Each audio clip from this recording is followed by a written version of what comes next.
Hello, everybody. Hi. Welcome to another episode of the Wisdom Save podcast.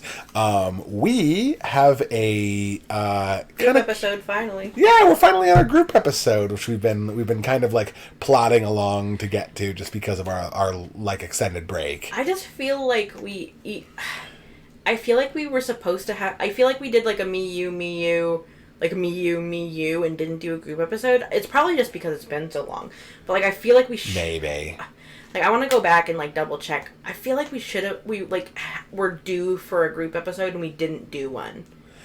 I think maybe it was more that like we were due for a group episode and then we did a topic that we were like, we just want to do this because this sounds fun. And it wasn't really like a group-y topic, but we just did it. Maybe. And that was our group episode. But yeah, I feel like we haven't had like a legit like episode that the two of us collab on ahead of time and like figure out what we want to do, like classic group episode in a while. So I'm kind of glad to be doing this.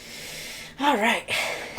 Yeah, so we were kind of inspired, partially by a conversation we were just randomly having one evening, and partially by our themed character playthroughs of Pokemon Sword and Shield, which we are nearly finished with, but not quite finished. We kind of took a long break. Yeah, well, the thing is, we've just been... like insight into our personal life, we've been like just busy with a lot of like random stuff. I mean, I've been playing another video game. Well, you've been playing another video game because you like I go to do like dumb work and stuff, and then it's just like, well, you got to do something. I don't remember why I picked up Fire Emblem. We were playing Pokemon. Yeah. And... Well, Pokemon we were playing together. Yeah. And then it's like, I have to go back to work now and... Well, it's not even like I was like waiting for you to come home so we could play Pokemon. I was like... I don't remember what was happening, but I turned on my Switch and I was like, what can I do while I'm trying to buy time for myself? And for some stupid reason, I was like, oh, I'll just, finally do my Black Eagle run on Fire Emblem. Oh, yeah, which you were like, had to that'll push only take yourself 2 seconds. Yeah. And so I've been doing it for an entire week, and we haven't played any Pokemon. Yeah. Well, I mean, also, like, I've been kind of busy, too, and the hard part with that run-through was, like, we kind of, like, set the whole thing up so that we would play them together. Yeah. So it's like, if I can't play it, you're like, I can't really play it either. Yeah, I'm already more leveled than you just by playing when you play. Well, yeah, because when we were like filling in the extra time when like I couldn't play, you were just going back and filling out the Pokedex by catching things you weren't going to use anyway. I didn't even really do that when you weren't playing. I did that once while you weren't playing, and it wasn't for very long. It was like you went to sleep, and I remember like being awake and you just being like, I'm just going back and catching all this stuff. It wasn't just while I was sleeping. You were doing it when I wasn't that much. I wasn't playing for like one reason or another. I don't remember why. But it was something. Maybe only on 2 occasions. It wasn't very much. Well, yeah, it was on 2 occasions, but it was like 2 occasions for like 8 hours. No, it wasn't that much. It was a while. Maybe 8 hours collectively. Because the thing is, I was always lagging a little bit behind because I was trying to catch as much on a route as I could before I moved to the next area. Yeah. And you were kind of just going. Yeah, like you I was ignoring everything like I normally do. Yeah, if you saw it, you caught it. If you didn't see it, whatever. You weren't going to go looking for stuff. And then I got to a certain point, and then you were like, I'm going to just go back and get all the stuff I didn't get on the way through there. And then you went and you, like blasted back through all those areas and caught absolutely everything you could. That's probably took a good number of hours, if I remember correctly. I didn't finish getting all my Pokemon in the Pokédex. I still have like a few hundred I don't have. I mean, yeah, but like, I probably was like a few hours behind you throughout basically our entire run. You just like caught up on those hours all at once. We're kind of toe and toe still. Well, we are now. I am not in the opinion that I did very much more than you did. I went back and caught some. No, I mean you're in like the high 200s for your Pokedex. I'm at like 210. I'm not that. I'm like maybe like 250 or something out of like what fucking 300, 400. I don't know. I could have sworn you were higher than that, but no. I don't know my exact number as well.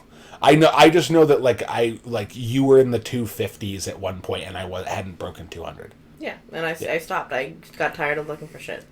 Yeah, it's fair. Well, some of it's like really, really hidden, and you have to like go jump through a bunch of hoops to go find. Yeah, I'm not gonna do that right now. Yeah, do it after you beat the game. Exactly. Well, I'll either do it after I beat the game, or I'll do it like as they become available, or like like I stopped searching for things after a while, and I started just like using stones on Pokemon, and then sure, yeah. And then sense. I was just like, okay. And evolving. Oh, also, that's another thing too. I haven't evolved a bunch of my stuff yet. Yeah. Yeah, which I know you did a lot of that. Yeah.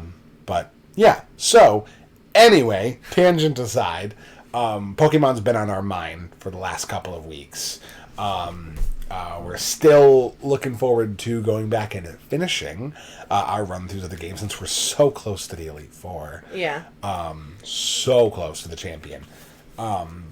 But based on a discussion that we kind of like started and then stopped because we wanted to talk about Fire Emblem. Yeah, well, that, and we wanted to talk about it with all of you on the podcast. We were talking about the concept of a starter Pokemon. And like what the starter Pokemon meant for the Pokemon franchise, and what each of the starter Pokemon like meant to us personally through our run-throughs of the games, and like how choice of starter has a huge impact on, I feel like, the way some of the Pokemon games are perceived. Like some games are seen as like less good than other ones because it's like your options right out the gate are not as good, and so you're kind of like it sets the tone for what kind of Pokemon you're going to encounter in the game, and like the aesthetic design of the Pokemon from that region in a general sense. And so it's like I ran into a lot of people who were like, oh, I really didn't like that game, and also the starters were lame. Yeah, it's always a tag on where they're like, oh, and the starters suck. Yeah, or it's like, I didn't really like that game, the starters were pretty mediocre. It's like those two things almost inherently come connected for a lot of people. But I was going to say, I don't know if this was the point you're getting to. This conversation that we had about this before really started. I don't know if Emily listens to our podcast or not. Oh, I think they do sometimes. Yeah. Oh, she's said that Rowlet was a bad starter. She did. Wrong for one. Emily, if you're listening, I do dearly, genuinely love you. You're a dear friend. But you have the fucking worst opinions sometimes, and I don't understand how one person can have such concentrated bad taste only in certain areas. Sometimes you're like, oh, you should watch this show, it's good, or oh, have you seen this thing? And I'm like, fuck, that was awesome. And sometimes you're like, here's how I feel about this franchise as a whole, and all of it's wrong, and I don't understand how you can do that. Like, it's a miracle. It's literally, I need to go on TikTok and like take that sound where it's that guy, I don't know if he's seen it, they're doing their own podcast, and somebody says the word Tupperware. Oh, yeah. But he calls it Tubberware. Tubberware, yeah. And he's like, say that again. Say it again. He's like, Tubberware? He's like, I thought I heard you say that. It's Tupperware. Yeah, I thought you said that wrong. What? And he's like, Tupperware. He's like, wrong. Yeah. That's just me and Emily. Yeah. And that was, yeah, what was it? She said, like, she was like, she said something about, like, Pokemon Legends Arceus. And like was talking about the game, and they were like, Legends Arceus looks super good, but like I'm kind of bummed that they chose just the 3 worst starters for I know, it. And I'm like, what? How the fuck is that like I get could, it for Oshawott. I could understand Oshawott, but Rowlet and Cyndaquil, the worst? Let's see what we think about them. What one do you think is the best? Poplio? Like, what the... I don't know. I actually don't know what her favorite starter is. I would be curious, actually. This leads into our segue. We are going to talk about all of the starter Pokemon across the 8 generations of Pokemon, and across multiple games, and some of the spin-off games even, and like what starter Pokemon meant for us in our personal journeys through the game, and like what draws us to each of the starters, or what makes us dislike each of the starters. Right. And at the end of it, you will get a probably pretty good idea of what starters are our favorites and which ones we don't like as much. Right. And I would be very curious for anyone who listened and enjoyed to this episode to find out what your favorite starter is, or your least favorite starter is, or why our opinions are right, or why our opinions are wrong, I guess, if you feel so inclined. But yeah, I would be curious. I just want to see what what other people thought about the same things that I've sort of experienced throughout the vast majority of my life. I mean, I've been playing Pokemon since I was fucking 4 years old. Like, right, I've been playing since the first generation. Yeah, like I was. So I've at one point in my life picked each of these Pokemon. That's whether true. I wanted to or not. Whether we'll talk you about that. Kept them for longer than 5 minutes. Yeah, we'll talk about that when that comes to it. Yep. I have only done that once in my life. Not used a starter. It was for your starter. It was for the Angelo run. That's the only time I've ever done that in my whole life. Yep. It's the only time I've ever done a themed run, and it's the only time I probably will ever, unless I do another themed run. He technically did pick a starter. He just boxed it because he had to. Because it wasn't in his cards. Yeah, the only other way that I would not use a starter on my team for one of the games is if I was doing a Nuzlocke and it died. I started boxing my starter. When did I start boxing my starter? Ooh, see, this is a tell, because you probably boxed your starter in a generation where you didn't like any of the starters.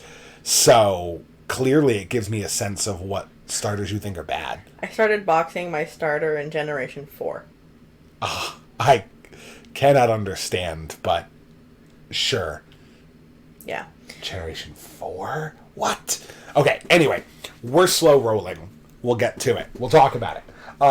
Real quick before we start talking about each of the starters, we're not just talking about the aesthetic and design qualities of the starters. Well, you are, and we're not just talking about the game mechanics. We're not just talking about. I'm not going to talk about that at all. That's fair. But we're not just talking about what makes the Pokemon good. This is not a definitive ranking of which is the strongest starter Pokemon, nor is it which is the quote best designed unquote starter Pokemon. We're taking kind of a mix of everything and adding in our own, just our personal feelings or our personal attachments to the starter. This is sort of a eclectic mix, but it's generally on all cylinders. What are all the things about this Pokemon that make us like or dislike them? And we are going to go generation by generation. Yep. So we're starting with Generation 1, ending with Generation 8, and then maybe throwing a couple of curveballs in there at the end. I mean, they're starters, so they are starters. It doesn't really feel like a curveball to me, but they're oddballs. Yeah, it's a curveball in the sense that it's not Generation 9 after Generation 8. Right. But, yeah, they're starters. So we're going to talk about all the starters.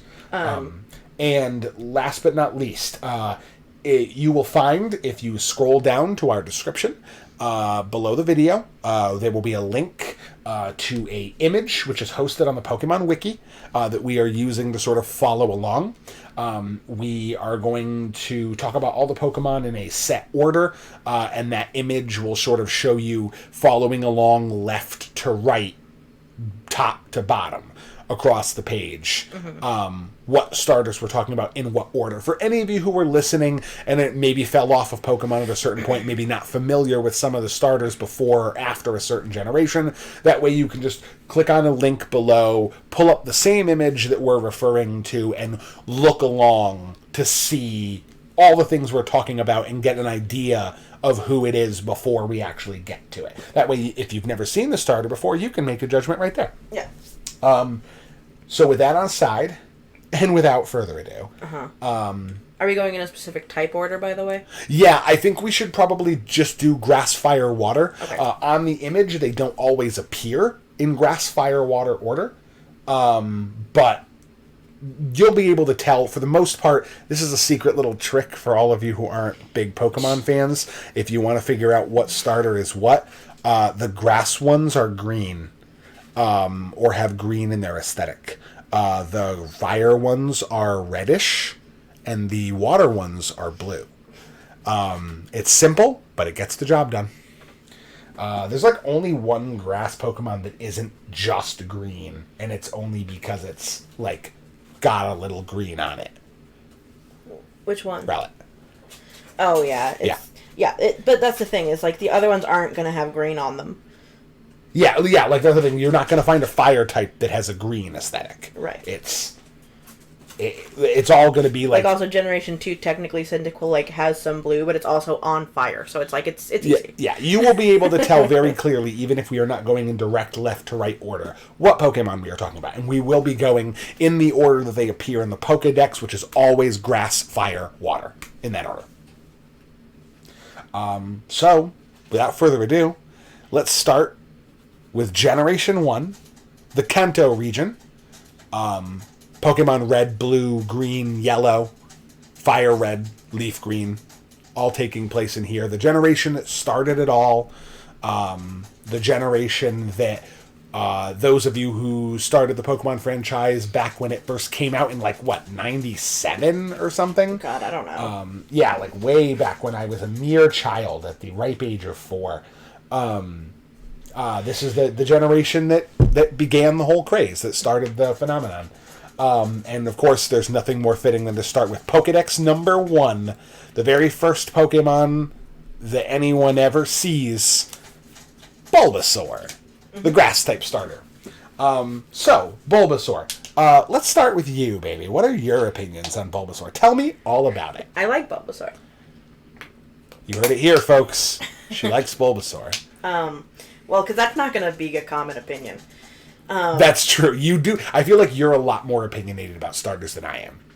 Absolutely. Yeah, for sure. Well, that's the thing is, I can't tell you mechanically how it performs or anything like that. Ooh, I'll talk about that. Lots of people are like, oh, Bulbasaur is the worst one because it's bad. And I'm like, you're just not a good trainer, it seems like, is the thing.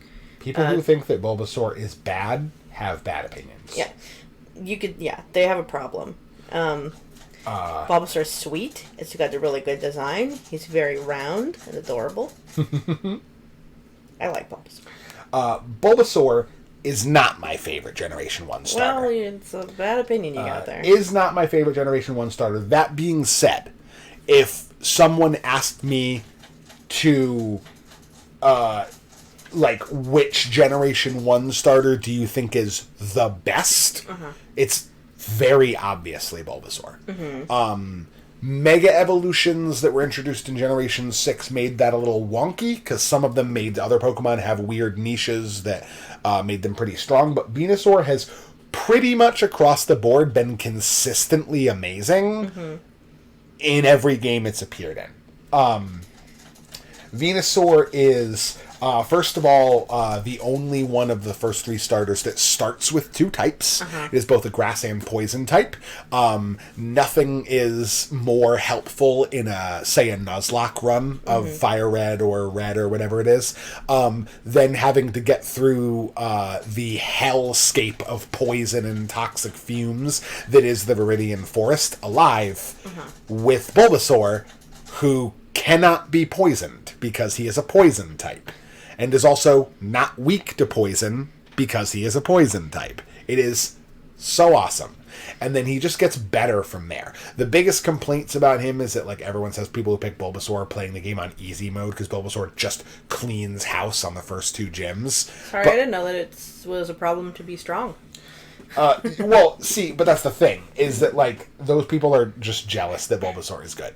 But also, like, look at his design. He's so cute. He's got the little, like, seed pod on his back, the little red eyes, the little toothy grin. He's, like, all squat and round and adorable. I feel like a lot of my opinions and feelings on Bulbasaur are flavored by the Pokemon anime. The same way with a lot. And he's sweet. Yeah, it's the same way with a lot of Kanto starters. The Pokemon anime really went out of their way to show Ash's Bulbasaur as this, like, caring, kind-hearted, gentle, and like always taking care of Togepi. Yeah. Like, it cries and he cradles it and sings. Yeah, Bulbasaur is a very, like, paternal figure, like, positive, kind, generous vibes amongst all of the Pokemon in that little group, and I always saw him as like Bulbasaur is a caretaker. Bulbasaur is there to make you feel better when you're having a bad day. That's the thing too, is I'm just gonna come out and say it right now because I know I'm gonna get prosecuted for it anyway. That's why I don't fucking like Charizard. Fucking Charmander, Charmeleon, Charizard, like, fuck that line. Everyone's like, oh, you're the best one. It's like, you know what? It's a dragon that doesn't have the dragon type. And it's an asshole.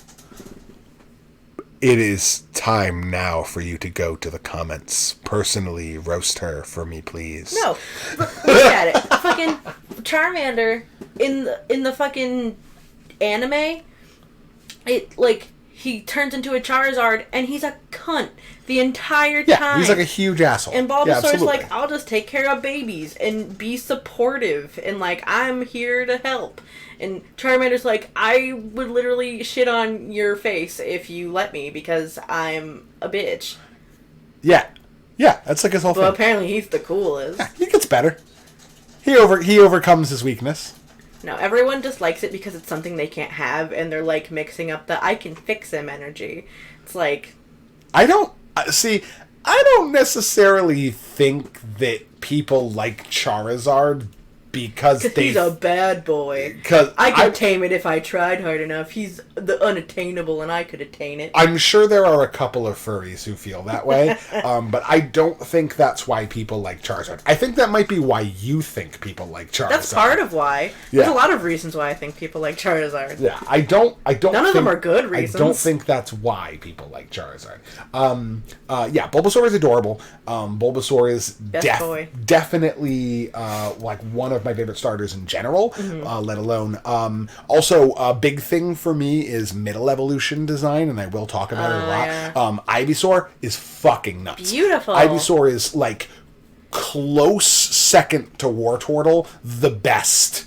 Or no, Wartortle is a close second, but Ivysaur is the best middle evolution of all the Kanto starters. Absolutely. It's just like, Bulbasaur's line just like it, like Bulbasaur evolves by iterating on its design and constantly improving. Some people don't like the big lumpy kind of like massive frog thing that Venusaur is. I don't. Which is the weirdest part. I love it. I love Venusaur. I love Bulbasaur, but I don't like its last evolution. Oh, really? You're not a huge Venusaur fan? No. I fucking love Venusaur. It peaks at Ivysaur. It peaked at college. See, I kind of feel that way too. I do like Ivysaur more than Venusaur, but I really like Venusaur's design. I like that it's like this like large, sagely kind of frog creature. It's neat.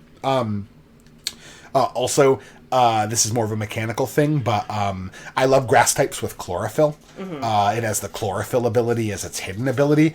So when it's sunny out, it's like super fast, and so it gets to like move really, really quickly and outspeed a bunch of Pokemon it totally shouldn't outspeed, and then just fucking solar beam every turn. It can put you to sleep. It can poison you. It can leech seed you. It tanks everything. It's so good. Speaking of that, it's probably not a frog design then. It's probably a toad. Oh, yeah, probably. Yeah, that makes more sense. I don't think it's ever, like, spelled out that it is a frog or it's, like, frog-themed.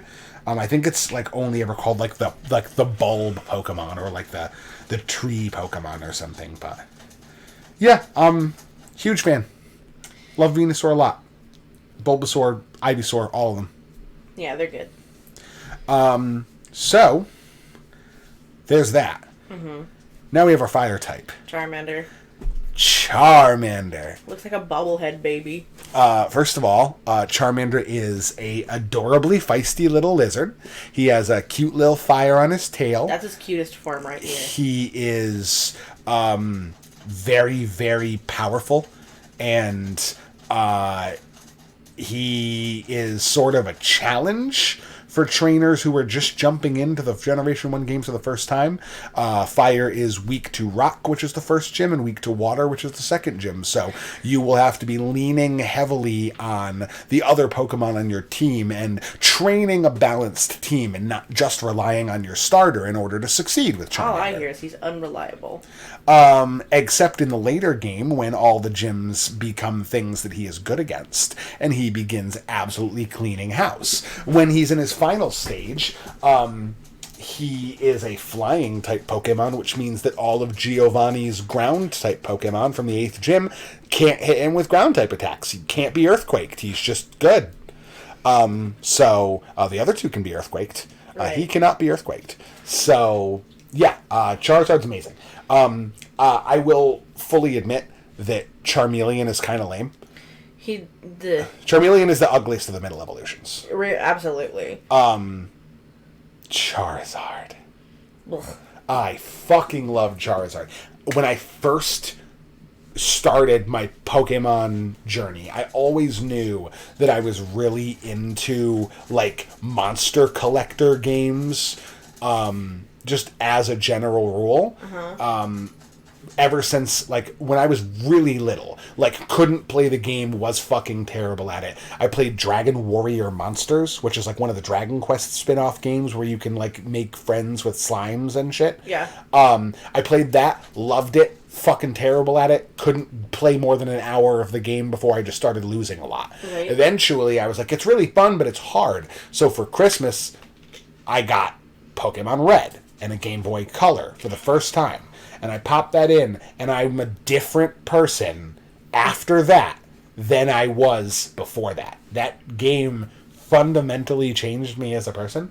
And Charmander was the first Pokemon I ever picked. The first Pokemon that I ever really, like, saw was Charmander. And he was, like, I mean, I was a little kid, so I got Charmander, and I caught a bunch of other Pokemon, and I never bothered training the other one, because Charmander was always higher level than them, so I just used Charizard. And I used Charizard for everything, and I fought every battle in the game with Charizard, and a bunch of stuff that would jump in front and get knocked out in one hit, which gave me the turn I needed to use a Max Revive on Charizard, so that I can keep using Charizard. And Water-type trainers were hard, and I had a Charizard. See, I didn't really have that issue, because I think the first version I played was Yellow, and then we also had Red. Yeah. When did you play those games? When I was like 7 or 8. Yeah, because also keep in mind, like, I didn't play this game very well, but also I was 4, and my parents thought video games were stupid, so they weren't like Jared, you listen to the podcast. We told a funny anecdote at one point about the podcast about my friend Jared, whose dad used to read the text bubbles to him, and they nicknamed Sudowoodo Stillwood because he thought that it would be hard for Jared to pronounce, and Jared thought the Pokemon was named Stillwood until our sophomore year of high school. But my parents didn't help me play the game. I was really bad at playing Pokemon even at 7. Well, yeah, but that's what I was saying. I was in the same boat, but I was 4. I could barely read, and I wasn't really capable of doing a whole lot of, like, complex strategic thinking. So I got a Charmander, and I was like, this one's strong, I'll win this way. And I just used it, and that was it, pretty much. The way I played Pokemon when I was 7 is I picked Bulbasaur, and then I dicked around a bunch. Sure. Like, I just caught other Pokemon. I really didn't go to many places. I liked to catch stuff. I just didn't use it, because I caught it, and I'm like, that's level 25, and my Charizard is 36. I'll just put it in the box. I didn't even have a concept of levels. I just caught shit. I just walked around in the grass and caught whatever the fuck showed up, and, like, I knew how to buy Pokeballs, and I stayed in, like, 1 or 2 towns, and, like, didn't challenge gyms, and that was my game. And eventually things would evolve, and that was cool. And then eventually the second generation came out. Oh, did you even, like, beat Generation 1? No. Oh, you just played? Oh, shit. I mean, I eventually did. Yeah. But when I first played it and I, like, got attached to Bulbasaur and, like, those 3 Pokemon. Sure. I didn't actually, like, play it. You just kind of were like, these are cool. Yeah. Well, because I didn't, like, have a concept of, like, going through a game and beating it. I, like, most of the other games I played at that point, like, on my own, was like Harvest Moon and like sure and like Nintendogs, like games that didn't end. Quality games. So I wasn't like, wow, there's a goal to be had. Yeah, you were just like, or like rules to follow. Animal friends. I was like, catch animals, put them in the box. Yep. Yeah, that makes sense.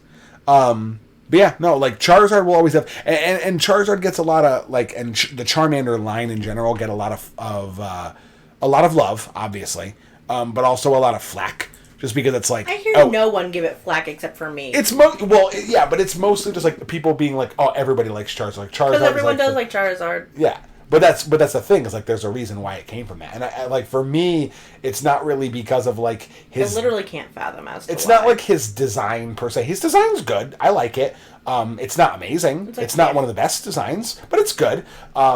He's not, like, particularly strong. If someone throws a rock in his general direction, he turns into a puddle of bones. But, Is it, like, just because he's the fire type and everyone, like, thinks that fire's edgy? Like, what is that? I mean, for some people, I think it's that way. For me, it's just that Charmander was my first starter. Like, I have a really strong attachment to him. Like I love Bulbasaur, but he was my first starter, and he's not, like, the one I have the big connection to. Yeah, I don't really know. I don't honestly know what it is that draw. Well, I also am the kind of person who, like, I fixate on things a little more than you do, I think. Well, no, absolutely not. But also, I mean, in some areas, yes. Yeah, like in this one. No, because my favorite Pokemon I'm very, like, set on also. Like, I know which one was, like, my favorite starter because of, like, a mental connection I had with a Pokemon. It just wasn't this generation. Yeah, that's fine. I'm more curious as to why, like, Charmander's the big... Is it just because it was the first generation? And like, oh, yeah, I feel like a lot of Pokemon fans have a much stronger attachment to Generation 1 as opposed to the others, because it's like, it's kind of like remembering your roots, you know? Like, it was your first time exploring and experiencing this, and everything else afterwards just feels like it's adding on to that experience. It's a new experience, but it added on to the previous one. And we're distant enough that, like, I don't think that Sword and Shield is like, ooh, like, I'm not going to treat it mentally like Sword and Shield is, like, the 8th big DLC for Red and Blue. Like, it's not like that. But I feel like everybody, like, roots their love of Pokemon in the first game they ever played. And for anyone who played Kanto, I think that me. Charmander... Well, yeah, but that's what I'm saying. Like, I don't think you fixate as much on certain Pokemon as like some other people do. I intensely fixate on specific Pokemon. I just don't intensely fixate on a lot of Pokemon. Well, sure, yeah, but that's kind of what I'm saying. I don't understand. You know what I mean? No. Like you have Pokemon that you are attached to, but, like, you kind of curate this selected list. Whereas for me, like, there are certain Pokemon that just, like, appeared in front of me, and they were mine forever. Uh-huh. And it's always been that way. And my opinion is never going to change about them. Right. I'm attached to them. Charizard specifically, but the Charmander line in general is a good example of that. Like, I saw Charmander, and I just knew from that moment that it was just going to be a Pokemon that I loved forever. Yeah, and that happens to me, too. Just, it didn't happen to me with Charizard, or with Bulbasaur, or with Squirtle. And honestly, like, I don't know what causes people to be so, like, intensely attached to Charizard. It could be because it just appears in a lot of things. It could be because... it's definitely the Pokemon franchise's little golden child, other than Pikachu. It could be the anime. It could be, like, people thought he was, like, the cool, edgy character. It could be, like, people tend to like fire types a lot. The thing was, I didn't mind Charizard. I definitely didn't like him, but I didn't mind him. Sure. But then he gets shoved in your face so many times over that now I just hate it. Nah, never bothered me. I always liked it. It's like being force-fed something you don't like over and over and over again. And eventually it's like, hey, you can cut that shit straight out. I don't want it. Feed me, Pokemon Company Senpai. Yeah, you put on the fucking Iron Jaw and eat it. I don't want it. I'm down. Like, I'm huge Charmander stan, ride or die. No. We'll always love Charizard. Yeah. Yeah, it just is a cool Pokemon to me, and it will continue to be a cool Pokemon to me. I honestly do, like, compare fire starters when they come out and be like, ooh, is this, like, better or worse than Charmander? Oh my god. Yeah, for sure. That's awful. A lot of them I honestly think are better, but I will always love Charizard. But we haven't talked about Squirtle. We haven't talked about Squirtle. I feel like we have... Squirtle's precious. It's fine. Mm-hmm. Joe, if you're listening, please don't be mad at me. Hey, Joe, if you're listening, fucking wreck him. Just absolutely come over here and dunk on him. Squirtle's not bad. It's just... Squirtle's precious. It's just I am willing to go on record and say that Squirtle is the worst of the 3 Kanto starters. No. It's just... The order of the Kanto starters is Bulbasaur, Squirtle, Charmander. Nah, I couldn't agree. I just can't. It's just, like, Squirtle is just okay. Look at his round little face. Yeah, he's got a round little face. He's got a cute little shell. He's got an adorable tail. All of the Kanto starters are good. Wartortle, the best middle evolution. So good looking. Blastoise, what the fuck? He's a tank. He looks kind of stupid. No. Blastoise has, like, his face is fine. he kind of just looks... And otherwise, he just looks like a normal turtle. He looks like a barrel with, like, a little wormy sticking out of his butt and cannons that don't make sense. And Charizard looks like an anemic dragon with a beer gut. Yeah, but here's the thing. Charmander, lizard. Evolves into Charmeleon. Bony lizard. Big bony lizard. Frill is starting to form back as that weird spike in his dildo head. fur on his head. Like big sharp claws. The fire gets more intense.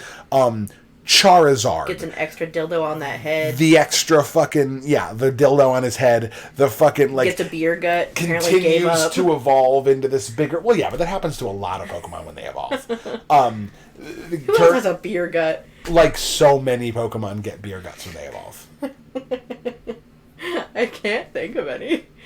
Slack off into Vigor off into slacking. Vigor off into slacking. I thought you were talking about starters. Munchlax, already kind of pudgy. Snorlax, big gut. Well, yeah, but that's because it's in their name that they sleep and eat, and that's it. Sure. Lots of Pokemon get beer guts, though. Yeah, but like his is oddly disproportionate. Yeah, he's got like a long neck, and he's just kind of got like this circle body. Thin neck, bony head, long, thin, bony claws, Blastoise giant fucking, probably like hard beer gut. Blastoise looks like a barrel. Yeah, and I like it. Yeah, but where the fuck did the cannons come from? Out of his back. He grew guns. That's so weird. I think what it really comes down to is like I like Wartortle's design. It's confusing for me because I like Wartortle's design, but I feel like Blastoise's design would make more sense to me if Wartortle was hinted at having elements of the cannons, but I think that would make Wartortle worse. Right. I feel like Blastoise should just have been different. I don't like it. I could see that, like, wanting him to be a little different because it's almost like he was a little turtle, and then he like had like the cool like wing ears, but like just looked a little like cooler, and it would have been nice to like see more of those like wing elements or something instead of the guns, maybe. Yeah, I think so. But I still like his design more than I like. That's the thing. I also with Wartortle, I even like his design more than fucking Venusaur's. Like if you go all the way up the tree for all three, then I prefer Blastoise, Venusaur, Charizard. Yuck. I just like the best thing about Wartortle were his cool ass ears, and they just go away, and Blastoise gets these dumb, stumpy looking ears on his weird, like kind of like dome like face. He's got like a what is it? He's got like a fucking not bulldog. Like a boxer kind of face or so. Yeah, like a little bit, and it doesn't look good. I think it looks cute. He doesn't look like a turtle anymore. He just looks like a weird guy. I don't mind it. Yeah, I don't know. I'm not a huge fan of his. I just don't think for me Blastoise is like Blastoise is definitely the worst of the fully evolved ones, and Squirtle is like. I think among the three, I think Squirtle's design overall leaves the most for me being like, I wish this was more. The Generation 1 starters tend to have a lot of minimalism in their design, but that's the one where I'm like, I feel like it was missed the most. Right. Yeah. Well, with a 40-minute time limit on the first generation, I feel like I should usher us on into the second. Yeah, that's pretty fair. We could talk about Gen 1 forever. Let's talk about Gen 2. Okay. Picking back up with grass types, we got Chikarita. I like Chikarita. She's sweet and she's cute. The big leaf on her head. I think I like her original design. Like the starter, the first design. Sure, first evolution. Yeah. I hate her second and third. See, I wouldn't go so far as to say I hate them. I think they're really boring. I don't like them. Yeah. I think they're super boring. I think the biggest thing that, like, I've never picked Chikarita as my starter. And there's a reason for that, and you'll see why.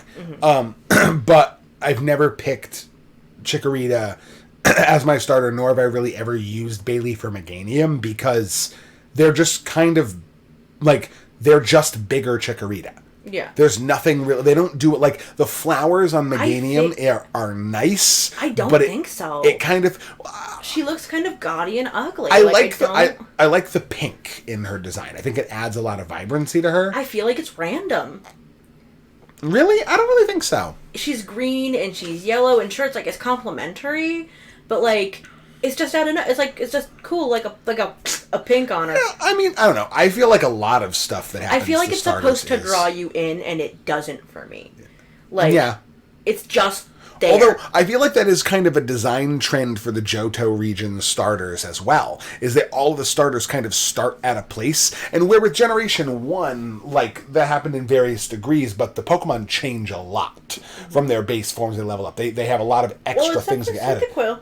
Well, no, I'm talking about Generation 1. They change a lot. Yeah. Generation 2, the Pokemon generally don't change that much. They pretty much just all look like bigger versions of their younger form.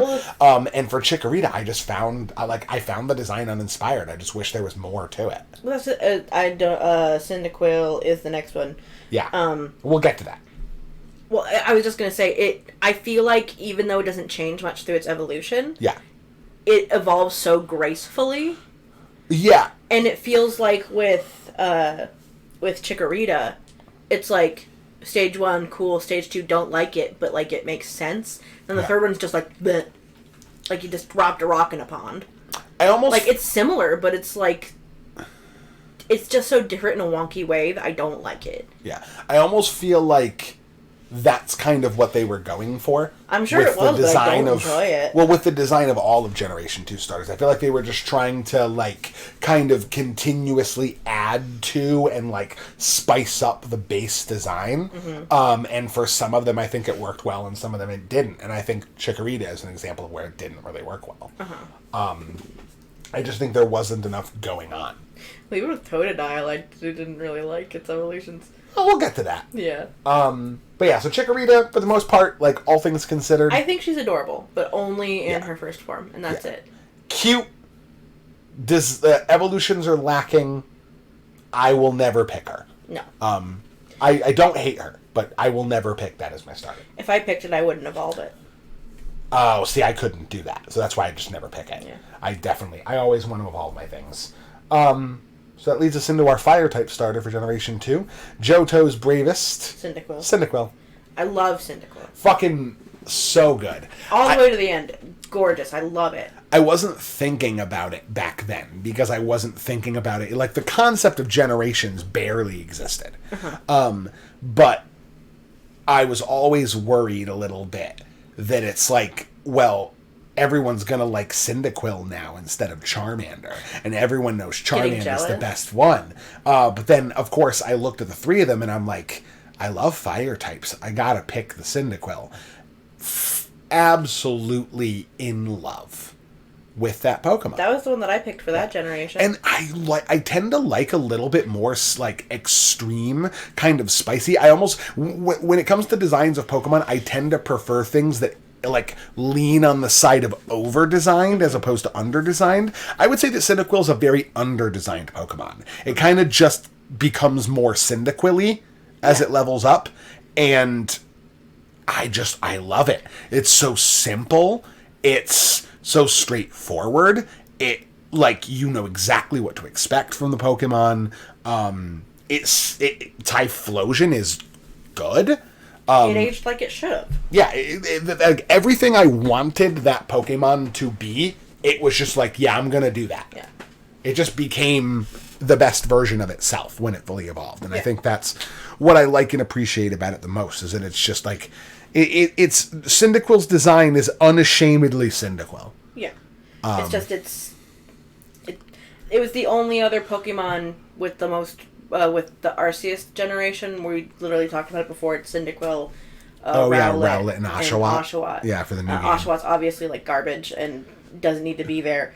But Cyndaquil was the only Pokemon, other than like Torchic, they could have put in that would have made me question taking Rowlet. Yeah, for sure. And in the end, I didn't. But like Cyndaquil's so tempting. Yeah, no, Cyndaquil is it's just one of the neatest Pokemon designs. I'm also readily, and you will see a trend as we go through these early ones. I'm a huge sucker for the fire type starter, and I was ride or die fire type for a good percentage of my time through Pokemon. Cyndaquil always helped. I also really liked, too, and this is kind of like a weird meta thing, but I loved that if you picked Cyndaquil, the rival from Gold and Silver picked Totodile, and I always thought Totodile was menacing and kind of scary, and it fit him really well. Like, aesthetically, it fits the design of his team, so... Yeah, I was always a big fan of Cyndaquil. Picking Cyndaquil felt like playing Gold and Silver was the story I wanted it to be. Right. So yeah, huge fan.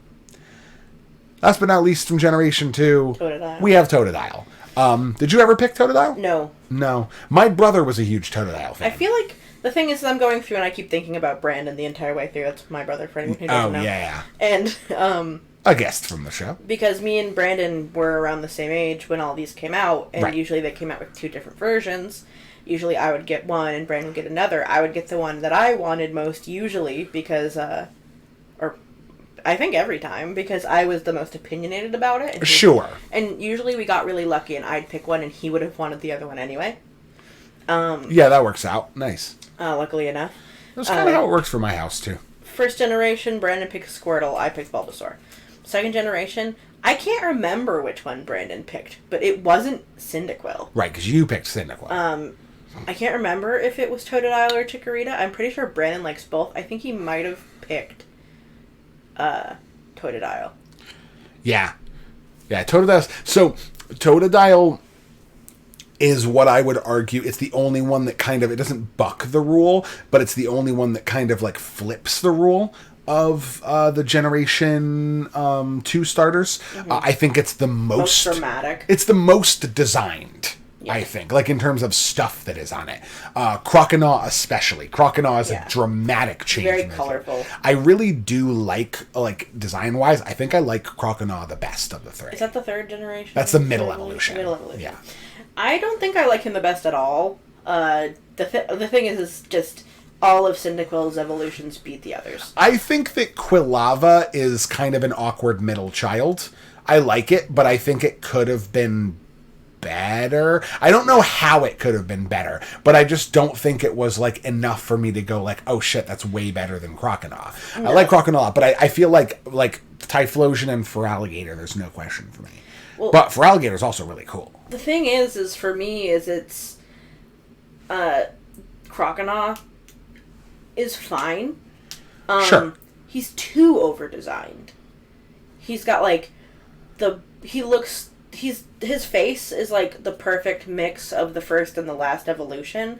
But his belly is, like, it's like it's like a diagonal stripe, and he's got spots, and he's like red and blue, and the middle evolution. Yeah, oh yeah. His face is the perfect evolution of the last and the first one. Yeah. But like in the middle like evolution, he's got like the big stripe, and he's got all the blonde belly and the dots and the big red frill. Black stripes on his face that he's got from the first thing, and the red frill and the blue, and like he's too much.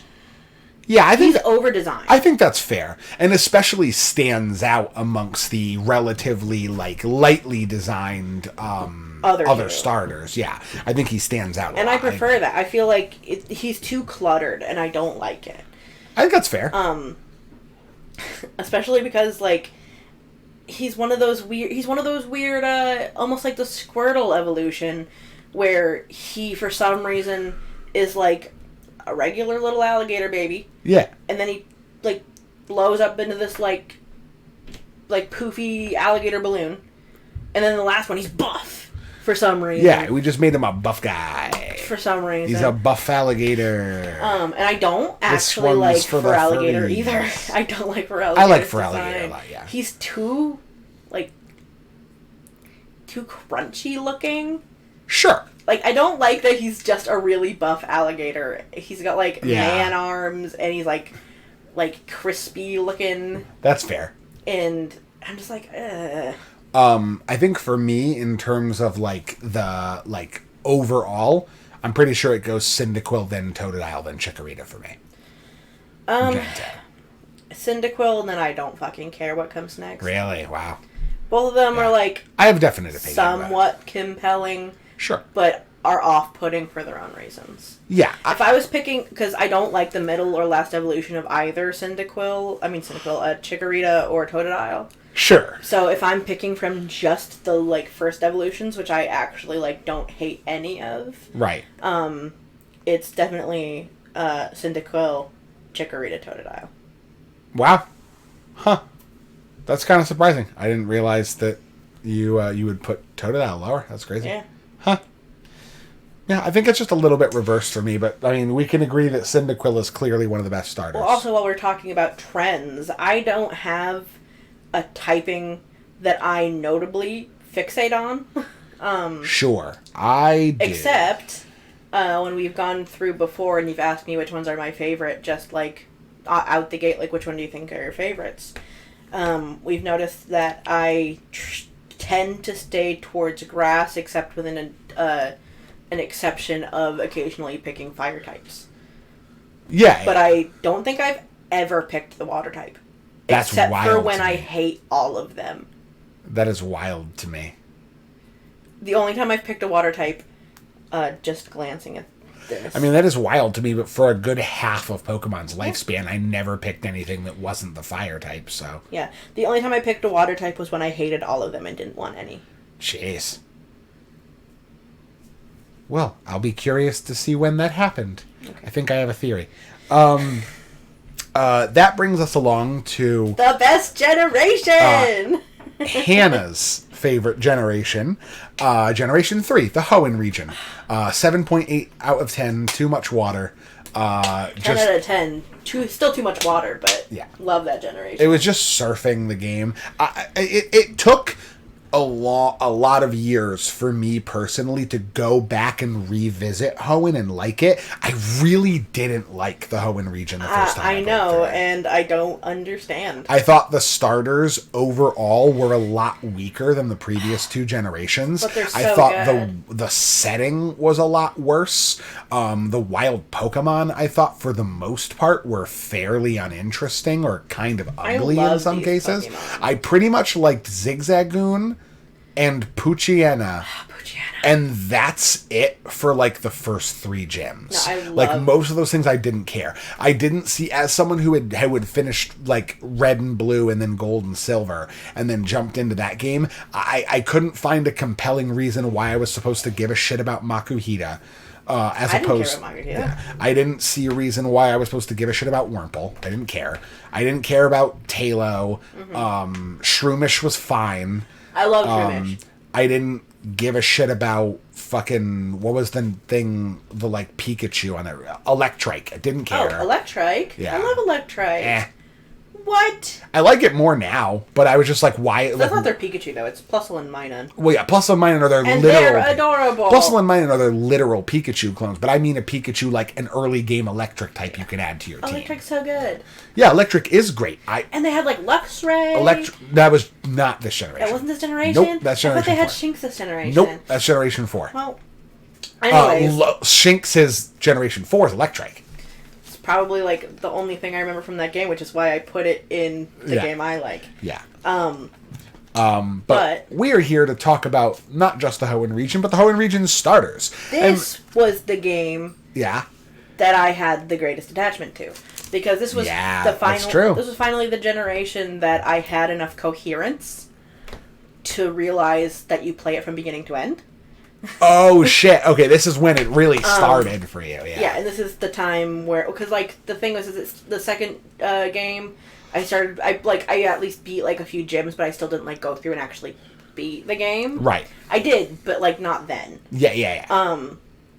And so this was the game where I was like, you make bonds with your Pokemon, and you, like, try to make them strong, and, like, I finally learned how to, like, they level, and they evolve at certain levels, and, like, you, like, make a team you want.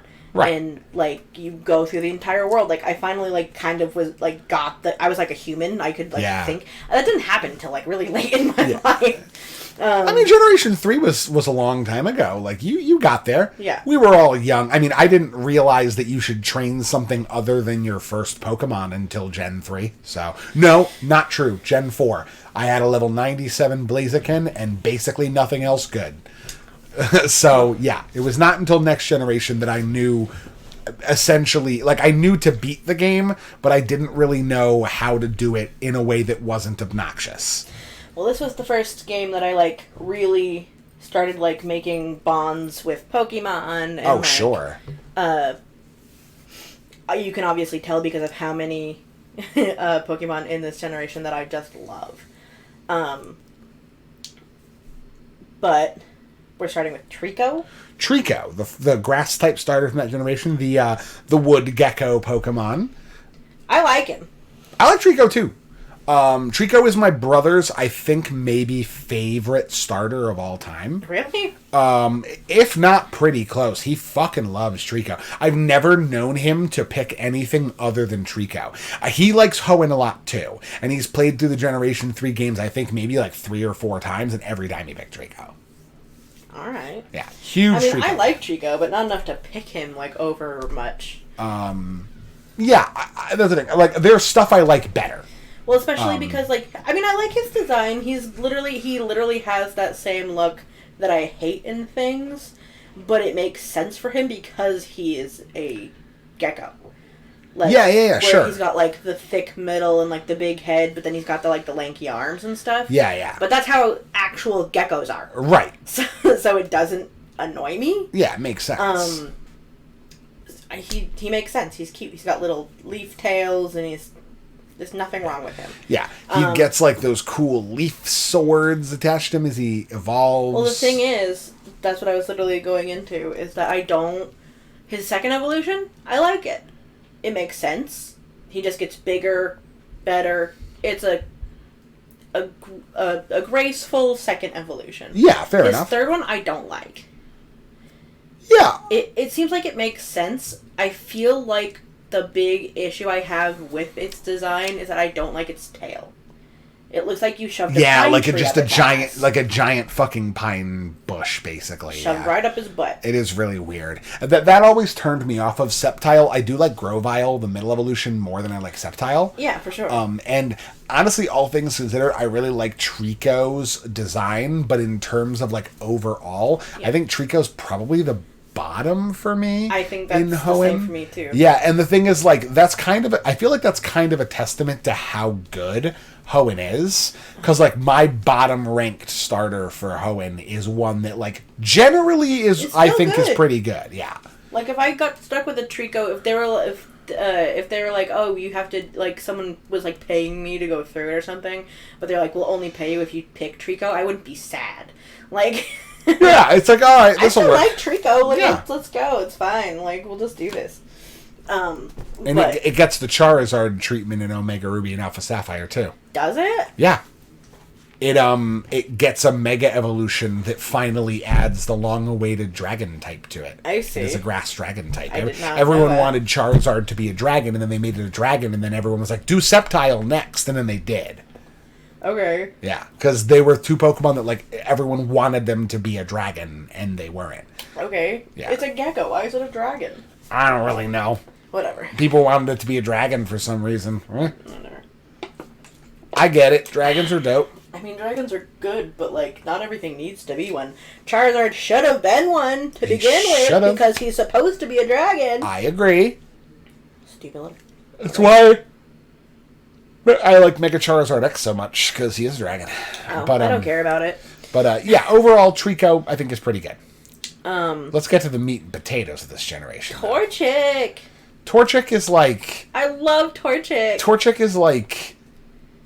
is like a good friend. It's fluffy and sweet. You just, like, you have a long and stressful day, and you're just like, I just want to hang out with people that are going to make me feel good about myself. And Torchic just comes along and it's like, what's up, buddy? I'm here to be your best friend. Torchic is and so we can adorable. do karate together, and it'll be fun. I love Torchic. Yeah, I even remember playing, and it would do that little, like, run.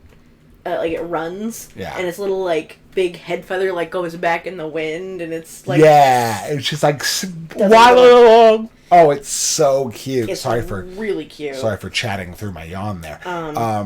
Its second evolution, I actually am not a huge fan of. I really like Combuskin.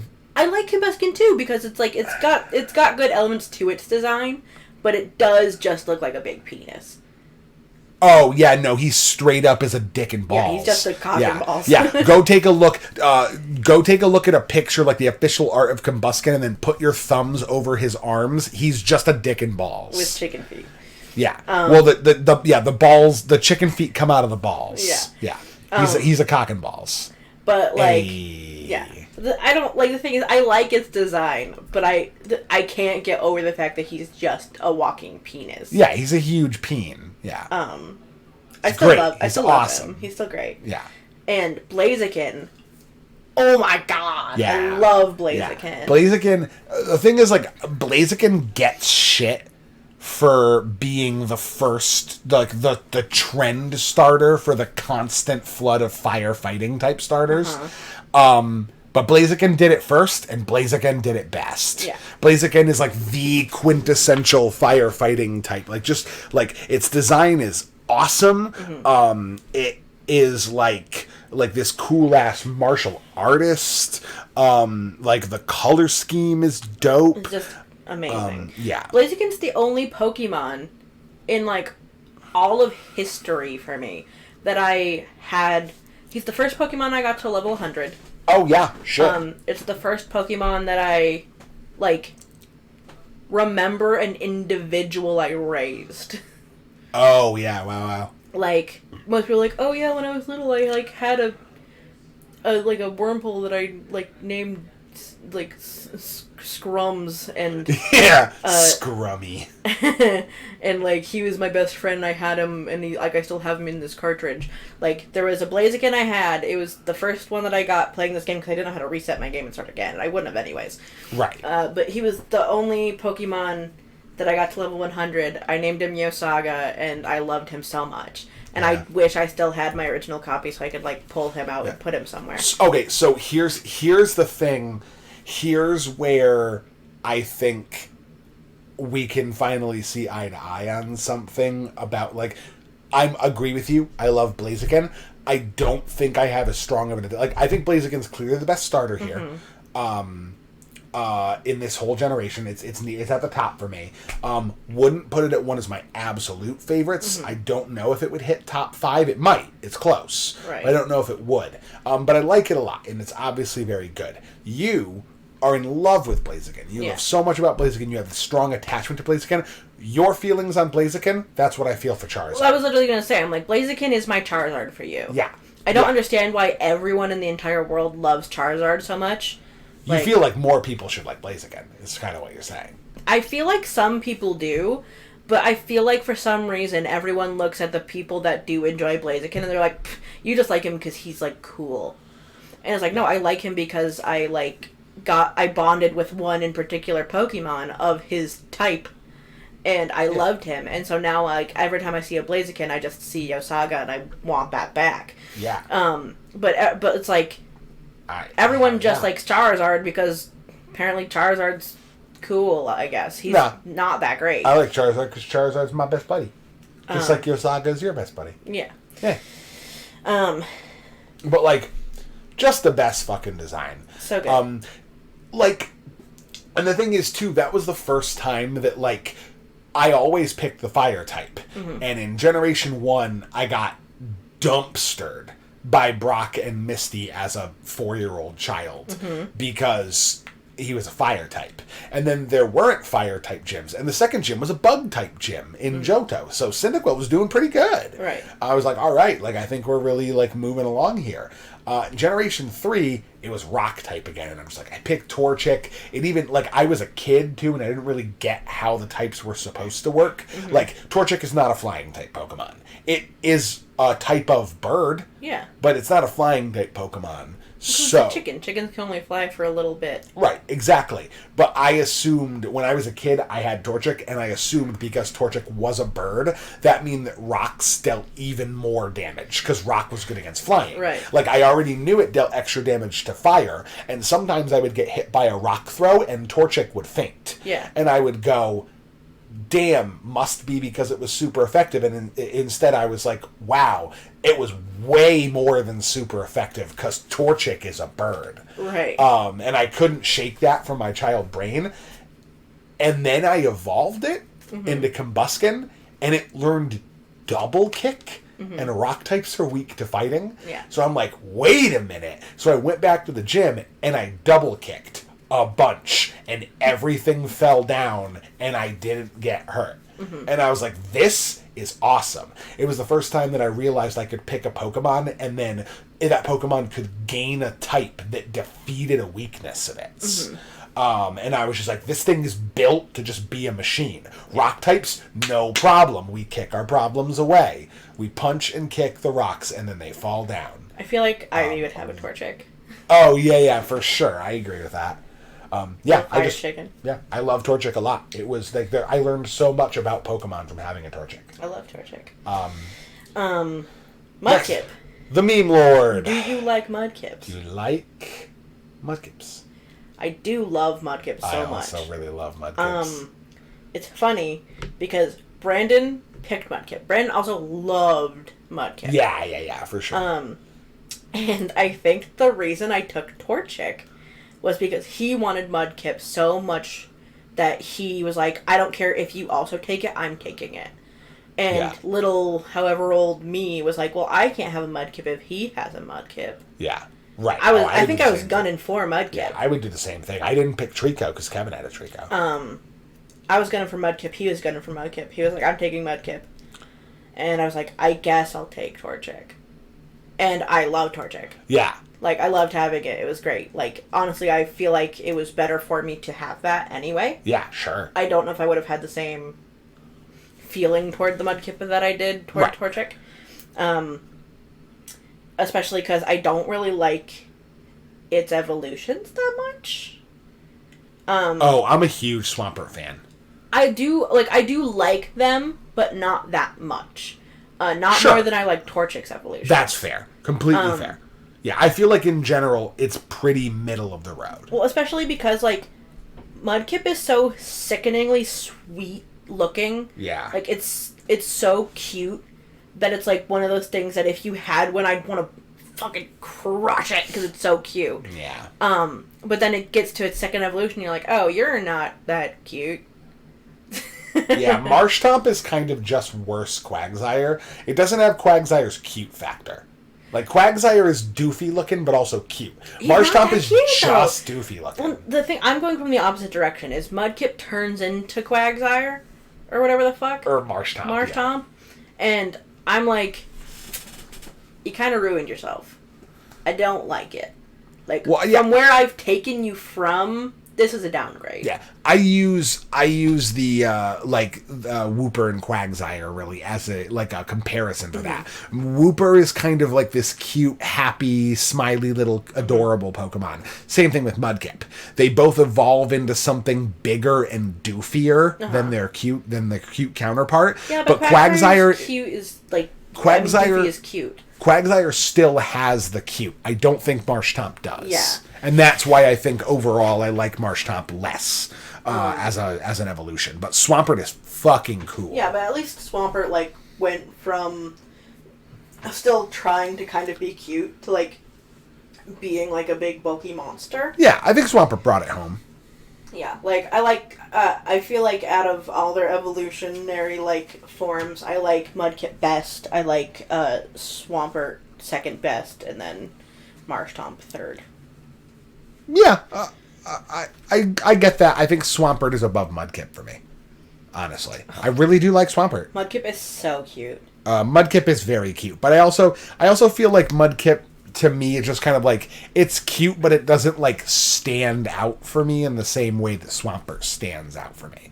There's just enough. I tend to lean more towards the over-designed Pokemon, whereas you tend to prefer more the under-designed Pokemon, and I feel like Swampert has a lot of elements to it. There's extra frills on him that don't really need to be there, but I love them. I can't do it. The thing is I don't like an over-designed, cluttered design, Pokemon. I do.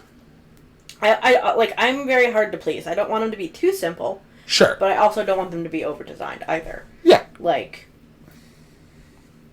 But overall, Torchic's the best. Torchic, Mudkip, Trico? Yeah. On the same boat. Same boat for me.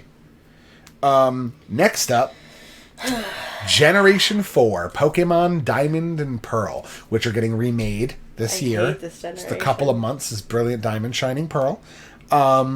You do hate this generation. I fucking adore this generation and almost everything about it. So I'm really curious to see where this one goes. Let's start right off the bat with the Tiny Leaf Pokemon. Turtwig. It's the best out of all three.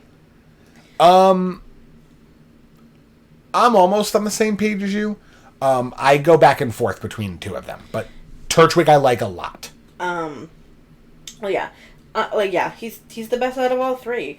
Like, the thing is, I'm tempted to say that he's close to another one, and I feel like you know which one, because I have a very strong opinion of one of these You Pokemon. sure do. But you like, have a very strong opinion about one of the starters. But he's got the little, like, leaves. He looks like a tiny little, like, tortoise. He's got the little shell. Like, he's just got the big eyes and the big smile, and he's got the poofy cheeks. Like, he's cute. Yeah, he's bright and happy and sweet. But then he has his second evolution, which I don't like. Oh, I love Grottle. I don't. The giant yellow shell, the, like, Land Before Time. Yeah, he reminds me of the Spike. fucking Spike from Land Before Time, and I don't like it. I love that. I used to love Land Before Time as a kid. I saw Spike, and I was like, let's go. Yeah, he just looks like a less stoned Spike from Land Before Time, and I'm like, it's not even as fun. I'm into it. I love it. And then his third evolution, I hate even more. The turtle who carries the world on his back. It's just the same thing, but slightly more armored, and he's got a fucking tree. Yeah, bro. I hate that. Yeah, no, Torterra's the fucking shit. It's just so random. It's the first grass ground type starter. Like, the next time I draw a fucking animal for D&D, I'll just stick a whole fucking tree on it. How is it? Okay, I don't think it's random. I think you just didn't get the reference.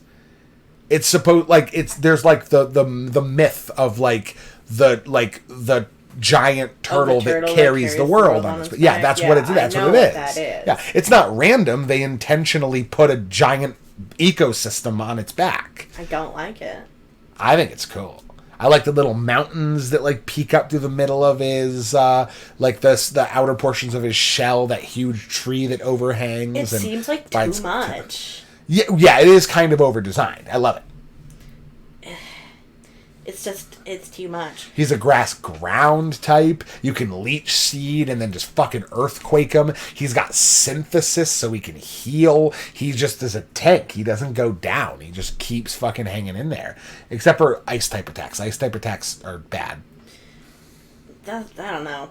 Like, especially if you're like, oh, like, would you have this Pokemon in real life? It's like, no, the dude's got a whole fucking garden on his back. Fuck yeah. Like, he probably couldn't take one step without getting absolutely bodied. And where's he supposed to go about it? He's got a whole fucking ecosystem on his I'm gonna back. take a nap underneath his tree. Yeah. And I would have one if I could bury it in the ground and just never see it. I'll take the garden or the Pokemon. What? But not both. Absolutely not.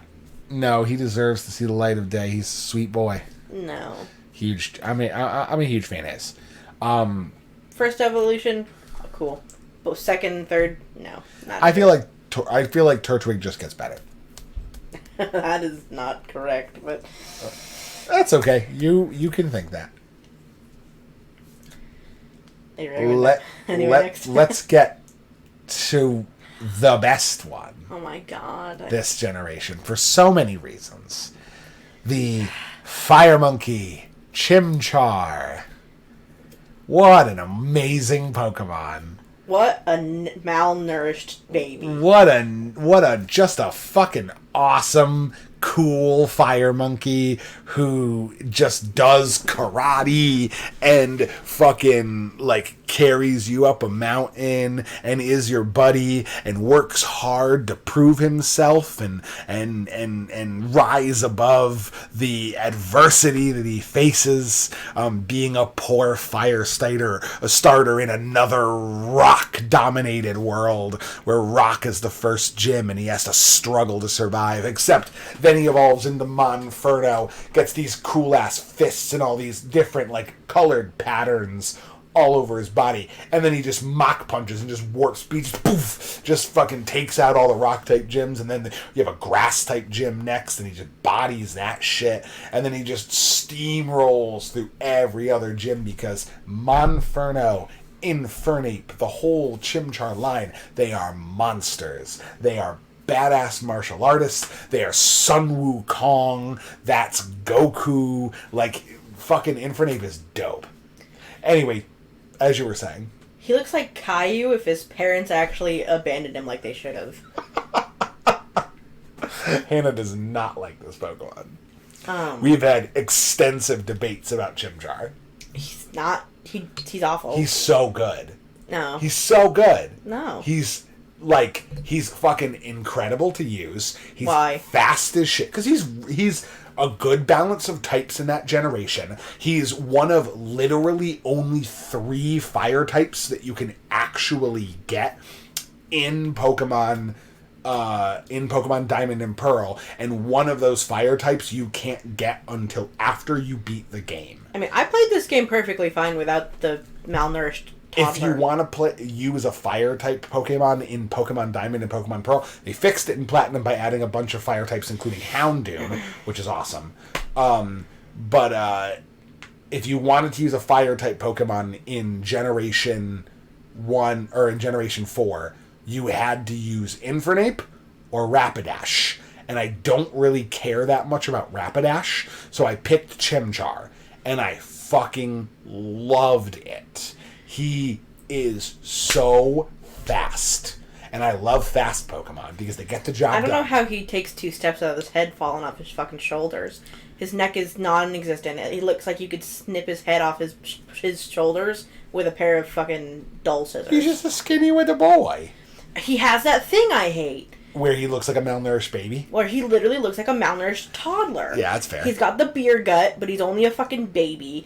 He's got everything else on him is fucking paper thin, except for his head, which is huge and should just snap off his body. Yeah. He's got that little shit piece of hair, a little pom-pom tail that I hate that.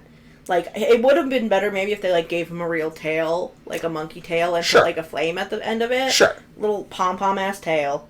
That I think they get rid of and give him just a regular tail later. Yeah, sort of. It's still small.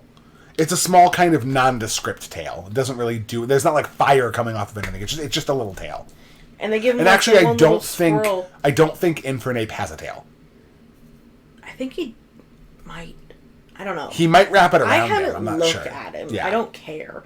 Like, he's got the one little swirl on his body, and they're like, that's gonna make him cute. And I'm like, no. Like, I want to punch him in the gut and get rid of him. Nah, he's so good. He is by far one of my His second favorite evolution starters. looks so ugly. I love Monferno. He's so colorful for no bro. reason. Nah, bro. Yeah, he's real colorful. I love that. Nah, I'm a huge Chimchar fan. I don't like I could talk about it a bunch, but like all of it is like personal design aesthetic decisions. Like I will readily admit that like I like Chimchar an astronomical amount and his whole line an astronomical amount, and I like them because I like them. There's just something about them that I like. They don't have to be good. I just adore that Pokemon in His every third way. evolution is probably the best out of all of everything. Yeah. Oh, I agree. I still don't like it that much. Oh, it's so good. It's probably the best looking out of the first, second, and third generation of all of these Pokemon. Yeah. Yeah, clearly, for me, the absolute best. But Turtwig has grown on me so much in these last years that it presents a real challenge. But Chimchar was like my first Pokemon I picked in this generation. The one I used for the longest, my first time ever going into competitive Pokemon, was I used an Infernape on my team. Right. That was my first undertaking into competition Pokemon. I entered a tournament at a GameStop with my Infernape and a bunch of other Pokemon, and I came in second place, and I won a box of Pokemon cards. It was neat. I didn't play Pokemon, but I won a box of Pokemon cards. And I got beaten by like a I think I was 16 and I got beaten by like a 24-year-old who complained about the fact that I had a Staraptor because Staraptor's lame or something. I don't know. It was a weird time. Yeah, that was Generation 4 was a big experience for me. I really enjoyed that game in general, and like it was one of my like fondest Pokemon game experiences, and Chimchar was a big part of that. Yeah, I don't like it. You're like, I'm done talking about Chimchar. I'm literally looking at it, and I'm like, I just don't. Yeah, you're like trying to... Yeah, it's fine. I get it. It's not for you. That's his fair. face just grows balls in the second evolution. Hell yeah, he's got little nuts on his face. He's fucking cool. He does get the kind of tail I wanted him to have in his first evolution with his second. Yeah, with the second. Yeah, I agree. Oh, that's the only good thing I can say about it. Nah, man, I'm a huge Chimchar fan. He randomly gets he has like a weird beard. Chimchar is number 1 this gen for me. I don't have one I like at all this generation. Yeah, that's true, and that does lead it into the next one. Let's talk about Piplup. He's a penguin. Cool, I love it. He is wet. It's round. Right? He's wet. Yeah, he's wet. And he looks like he's wearing feety pajamas. He does look like he's wearing feety pajamas. He's even got the little buttons on his tids. I never realized it had a tail until literally right now. Oh, yeah, with a little thing that's... Yeah. I don't know what the fuck that's supposed to be, kind of a tail. The tail in the upper part, it slowly morphs into like trails, like off of a... Like coattails of a fancy uniform. It looks like he sat on a trash bag and forgot to pull it off his ass. It's because as he evolves, he kind of grows a business suit. And like that's like the coattails of the outfit as it grows along. I don't love the design. I think Piplup, the middle evolution, looks absolutely terrible. It does. And Empoleon Atrocious. is just bad. Like straight out of Kingdom Hearts, except really, not good. It's really bad. Like the trident on the face is just super weird. I didn't realize it had a fucking mouth. Yeah, the whole trident lifts up because that's the top part of the beak. Imagine how heavy it must be for that thing to open its fucking mouth. Oh, and apparently the Turtwig's evolution holding the entire world is perfectly fine. Doesn't affect his mouth. It affects his rest of his body. Yeah. Turtwig's speed is like the worst of any starter Pokemon ever. Bitch is gonna die where he was born. You didn't watch the Generation 4 Pokemon anime. No. Which is part of why we want to watch through all the Pokemon anime at some point. But also, the whole thing, like, Turtwigs go through arcs in that, and it's all explained. Ash is all about speed. He's like a trainer that like uses Pokemon that hit fast and they run in and they run around and they dodge stuff. And his whole strategy is being faster than his opponent. And his Turtwig is super good. And then it evolves and it starts being bad because it's heavy and Ash doesn't know what the fuck to do with it. He's like, you have to go hit them. And then it goes to run and they just walk away. And he's like, I don't understand. And it's like, I'm a tank. Yeah, don't have a Turtwig. Yeah, and he's bad at it, but his rival has a Torterra, and the Torterra literally just stands still, and the enemy runs at it, and then he just fucking uses the heavy body, he just like sinks low, and uses his immensely heavy, well-protected body to just tank a hit, and then he just fucking bites him on the ankle and slams him into the ground with it, like he lets the enemy come to him. And that's the whole strategy, is a slow Pokemon that waits till the enemy is close and then strikes. It doesn't run. It doesn't need to use that. I don't have a problem that it can't run. Bitch can't even fucking breathe under his own weight. Like, dude... No, he can handle himself. He's just slow. He's just carrying a lot of stuff. Dude takes 10,000 years to take one step. He goes to take the step and then dies midway. Nah, he's fine. Empoleon's the one where it doesn't make any sense. He has a whole fucking metal trident attached to the top part of his beak. So when he wants to lift his upper jaw, he has to lift 30 pounds. Yeah, man's gonna starve to death too. The only one that has any chance of actually living is Chimchar, and that's if he actually gets fed once in his goddamn life when he's a baby. He's just got a lot of good metabolism, that's all. Must. Dog fire.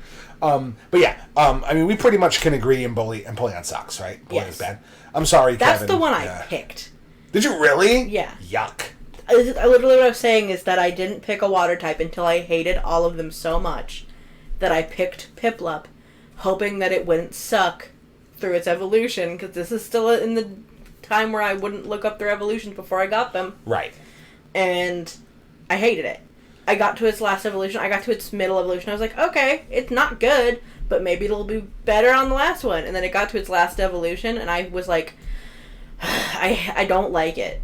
I don't like it at all. And you boxed it. And so I was still using it, and I was like, why do I feel the need to keep this thing? I have a fucking team full of top-tier Pokemon that I like, or at least don't hate. Just fucking throw this thing in the trash. Yeah. I released it. You released it? I released it. Whoa, that's intense. I didn't want it. That's a lot. It was back in the day where I wouldn't fill my box. Oh, okay, yeah, got you. I didn't like having Pokemon I wasn't going to use or, like, even care about in my box. Fair. For a really long time. I just released it. I was like, bye. Get out of here. Huh. Shit. Yeah, sorry, Piplup fans, my brother included. It's bad. It's not a good starter. Yeah. It's like I like the other two a lot. And it's just, I would, like, there's, why Piplup? It's just not good. It's not even like I didn't give it a chance. You did. They're bad. Yeah. And that brings us to Generation 5, my favorite generation. Starters notwithstanding. The starters, for the most part, I think are okay. But Generation 5 is the best generation. I love Black and White. But we're not here to talk about the games. We're here to talk about the... Well, I also feel like a lot of people don't agree with you on that one. No, most people don't. And you got that's me on fine. the Charizard front because everyone agrees with you. But yeah, most people don't have good taste, and I understand that. And that's fine. They can... What, the Charizard thing? Or no, with this game. They can live in their delusions, and they can begin to discuss how all the other games are better for their own reason, but very clearly adding an intense and dramatic story to Pokemon was the best choice they could have ever made. I don't feel like that's what they had a problem with. Yeah. Well, the problem was they tried to do a big story-focused game again in Alola, but the story wasn't good. Black and White story was good. I don't even remember it. It's so good. I remember I got on a Ferris wheel with a boy that was potentially going to sexually assault me. And no, he's sweet. He's gentle. He wouldn't do that. He was creepy. I mean, yeah, he's like weird, but he's not like that kind of weird. Now that I'm an adult, I understand him.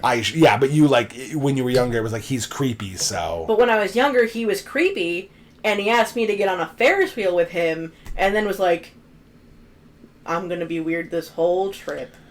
Yeah, that's fair. And I'm like, are you going to try to kiss me or kill me? I don't know which one. Is it both? He just wants you to release all of your Pokemon and let them be free. I get that. I can understand that. Yeah. Except that there's a point where when you rehabilitate animals, that if you release them, they die. Well, yeah. He wasn't thinking that far. Like, Pokemon, the politics of the Pokemon world are complicated. But yeah. Starting again, of course, with our resident grass starter, the Smug Snake Pokemon, Snivy. The only good one. I, for the most part, agree with that. This is the one I picked. Oh, yeah, nice. This is the first time that I ever deviated from fire type, but I did not pick Snivy.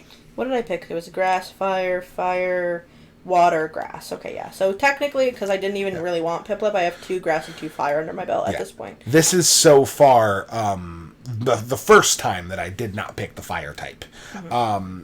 Not that there was anything inherently wrong with Tepig. I didn't want to pick a fire type again. That's the one Brandon picked. Brandon picked Tepig. Oh, he picked Tepig, yeah. Because I picked Oshawott. We'll get to that. Yeah, Snivy. Snivy, I really like a lot. It's middle. So fancy. It's super fancy. In terms of like base starter designs, it is of the base forms almost my favorite. there's a lot of good to be said about its design. It's pretty simple. It's straightforward. Sleek, simple, cute. As it evolves, it continues to just iterate and improve upon its original design. Yeah. Servine, there are elements of it that I think are kind of wonky and I don't love, but all three of the middle evolutions this gen kind of suffer from that, I think. So it was fine. And then Serperior is just kind of the best version of Snivy. Superior is super good. Also, from a competitive perspective, its hidden ability, and this was the generation that introduced hidden abilities to the game, was Contrary. So Superior was big back in the day. The Contrary ability makes it so that whenever you would raise one of your stats, you lower it, and vice versa. And it could learn Leaf Storm, which is a really powerful grass-type attack that has a drawback of whenever you use it, it cuts your special attack stat in half. So you would use it, and then Contrary would kick in, and it would double your special attack stat. And then you could use it again, and it's twice as powerful, and then it doubles it again. So Superior is amazingly good. See, the only thing I didn't like about Servine is what they did with its arms and its legs. Yeah, that's the thing. I don't like its arms and legs. But it seemed like they had, like, a purpose going into what they did with it. Yeah, its arms and its legs were, like, solid in the first evolution. Yeah. The second one, they're, like, small and, like, kind of, like, leafy and, like, not... Yeah, really... it's just kind of weird. I don't like it. In the third evolution, they're gone. So I get why they did that. Yeah, like, it kind of, like... Their arm and legs were, like, deteriorating. Right. So, like, I get it. I also, like, the middle evolution, like, has extra leaves. Yep. Mm-hmm. And I was like, I didn't really like that either.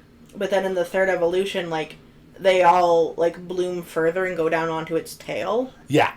And so it's like, they made decisions with the middle one I didn't like, but I see why they made them, and it made the third Pokemon. It all led into the natural design of Serperior, and I think that's what I like. So cool looking. Yeah. Oh yeah, Serperior, like with the popped collar and everything. Yeah, Serperior is very well designed. I do like that Pokemon a lot. So good. Next up would be Tepig. Tepig is pretty neutral for me. Mm-hmm. I like Tepig. Not the most, but I like it. Actually, I think I like it the least of the three. But I like it. Pignite is terrible. I don't like Pignite. The middle evolution is terrible. I think Tepig at least is kind of cute. Tepig's cute. I don't really like it that much. Because its head did remind me of a closed shopping like a trash bag. It looks like he's wearing a diaper. Oh, he does look like like a tied-off trash bag. Wearing a diaper. Yeah, that's fair. And also, I don't like how it has the, like, paper-thin curly tail with the really heavy ball on it. Because there's no way in hell that thing should be standing up. That thing should just be, like, on the ground. And I know it's like I'm applying real-world physics to a imaginary pig, but, like, it bugs me. Yeah, I understand that. I'm overall, like, okay with Tepig's design. Pignite is bad. Embor brings it back. Embor's pretty good. Yeah, Embor brings it back. I like Embor a lot. I was really worried about what direction Tepig was going to go when I saw Pignite, but I really feel like Embor, like, picks it back up and, like, turns it into an overall pretty good Pokemon. Like, I don't like it a lot. I definitely don't like it more than, Serperior. Yeah. Because he does kind of just look like a jagged Muppet. Sure. With a weird spiky tail that I don't care about. Yeah. I like the gauntlets a lot. Yeah, I think they're super even cool. like the little, like, middle part and, like, the feet and, like, the little fire beard. Yeah, that covers its belly. Yeah. I even don't really hate its face, except it really does remind me of a Muppet. Yeah, it has a Muppety face, for sure. Like, I don't know where its mouth ends. It looks like he should be able to just flap his head open. But his design overall is pretty good. Yeah, I like it. I definitely think it's, like, it all together, despite me not liking Pignite, I think it ends up second for me. I'd say that's true, yeah. Yeah, like with Snivy, how overall, like, Snivy is pretty generally good, and then it gets better as it goes, and ultimately leads to it being the best. Then, Oshawott. We have Oshawott. I will be the first to admit that I picked Oshawott as my starter. And I still wholeheartedly believe that in terms of design of the first forms, I like Oshawott the best. I do genuinely like Oshawott better than Tepig and better than Snivy. The thing is, I don't dislike its design. It's cute. It has that little scowl chop it does fun things with. I think I like the color scheme. I think his big nose is really adorable. I like his little tiny ears. ears. Yeah, like there's a lot cute about him that I really like. Yeah. Then it went to Dewott, the evolution, and I was like, it's got the samurai thing going on. Right. It lost a lot of its cuteness. It still looks like an otter, and otters are my favorite animal too. So I was naturally very excited about it. And I still liked it. It wasn't as cute, but it changed. And I was hopeful for what would come from the future. Right. And then it evolved into Samurott, which is horrendously bad. Yeah. They just took all of the appealing things about Oshawott and Dewott's design and fucked them up. They made it stand on 4 legs. Which I'm generally a fan of, but you have to do it right. Yeah, and they made it worse. They took a Pokemon that stood on 2 legs, and then they're like, it's a samurai. It draws the shells from its side and wields them like blades. 4-legged creature. How is it using the fucking swords? And the worst part is those fucking head. Those because it has the big stupid horn on its head, the big mustache, like it's a sea lion. It's also got the 4 reason, fucking. It's got the mustache, and then it's got 2 parts of mustache coming out of its fucking. Yeah, like neck. the little neck whiskers, fucking terrible. It's flattened out on the bottom for a reason that doesn't make any sense to me. Those things on its forearms. Do you see those things on its forearms? If anyone wants to look up Samurott right now to see what I'm talking about, pause the video, go look up Samurott. Okay, come back. It has those big, ridged scowl chop scale things with the needles sticking out of the top of them. Those things sticking out of the top are the hilt of literal swords. There is animations of it reaching into those and pulling the swords out and attacking with the swords. Why the fuck did they make it stand on 4 legs? Why would it not be a 2-legged sea lion otter combo that draws the swords from its own arms and fights with swords like a samurai? Well, why did they over design that aspect of it just to make it never used in the sprite, in the art? They had to go out of their way to add scenes of it doing that to the anime so that people knew that what it was supposed to do. Well, even if it was supposed to be where it could be quadrupedal or bipedal, with a Quilava or Typhlosions like that. Yeah, Typhlosions. How it can do 2 legs or 4 legs. Right. It looks so overstuffed and blubbery. Yeah. That how is that thing even supposed to stand up?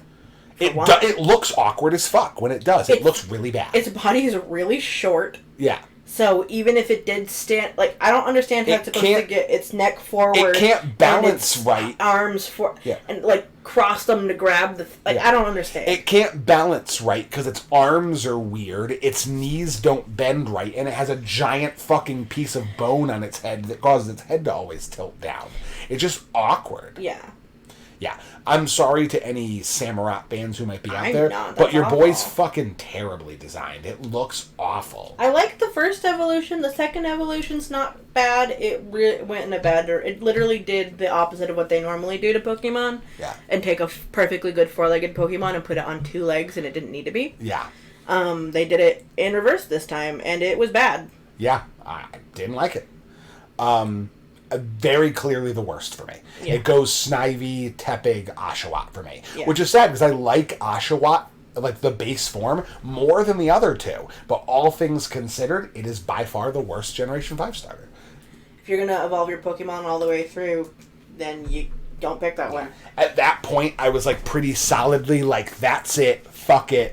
I made a mistake. We're going back to only fire types from this point forward because, like, I deviated and it was wrong. Right. So that led us into Generation 6, Pokemon X and Y. These starters are fine. See, the thing is this was a generation full of just false hope for me. Yeah, I'm kind of the same. I feel the same way.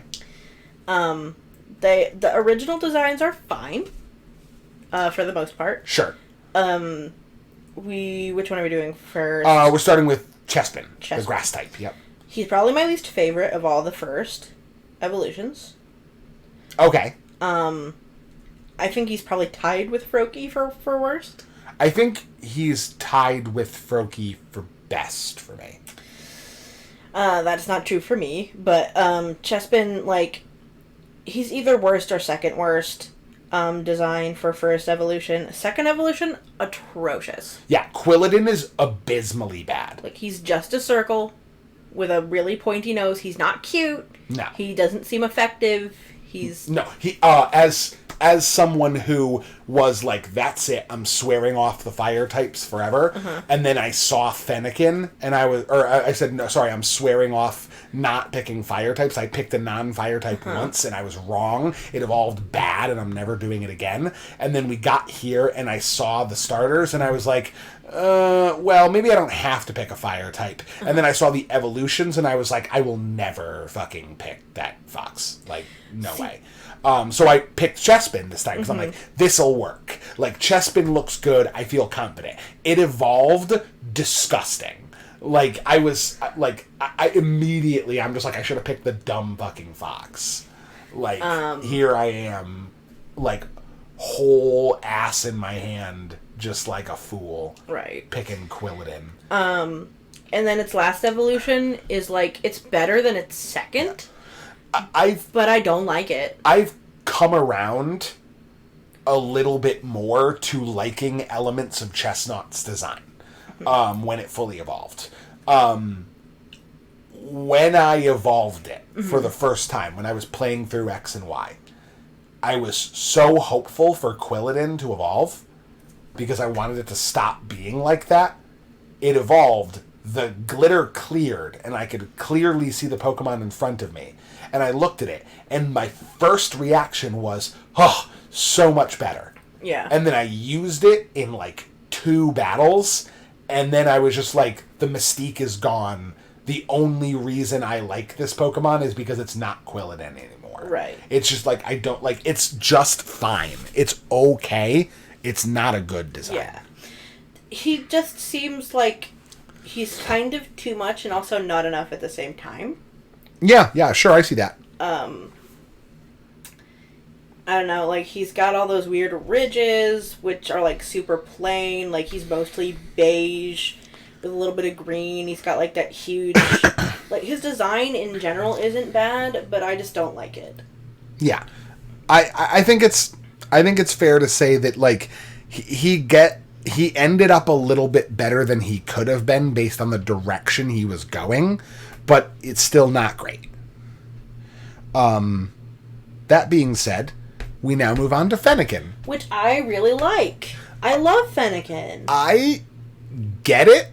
I also think that Fennekin is super boring. Look at this sweetie. It has a cute smile. It's just really boring. It's got the huge ears with the big fluffs and the, like, poofy paint tip tail and the, like... But that's the thing. It's got yellow fur and white fur and some red fur. Yeah. And other than that, it's a fox. Just enough colors. It's got, like, the cute little, like, fringe on its legs and its face. It's just a fox. It's adorable. It's just a regular fox. It's a spiced up It's fox. a normal fox. It's adorable.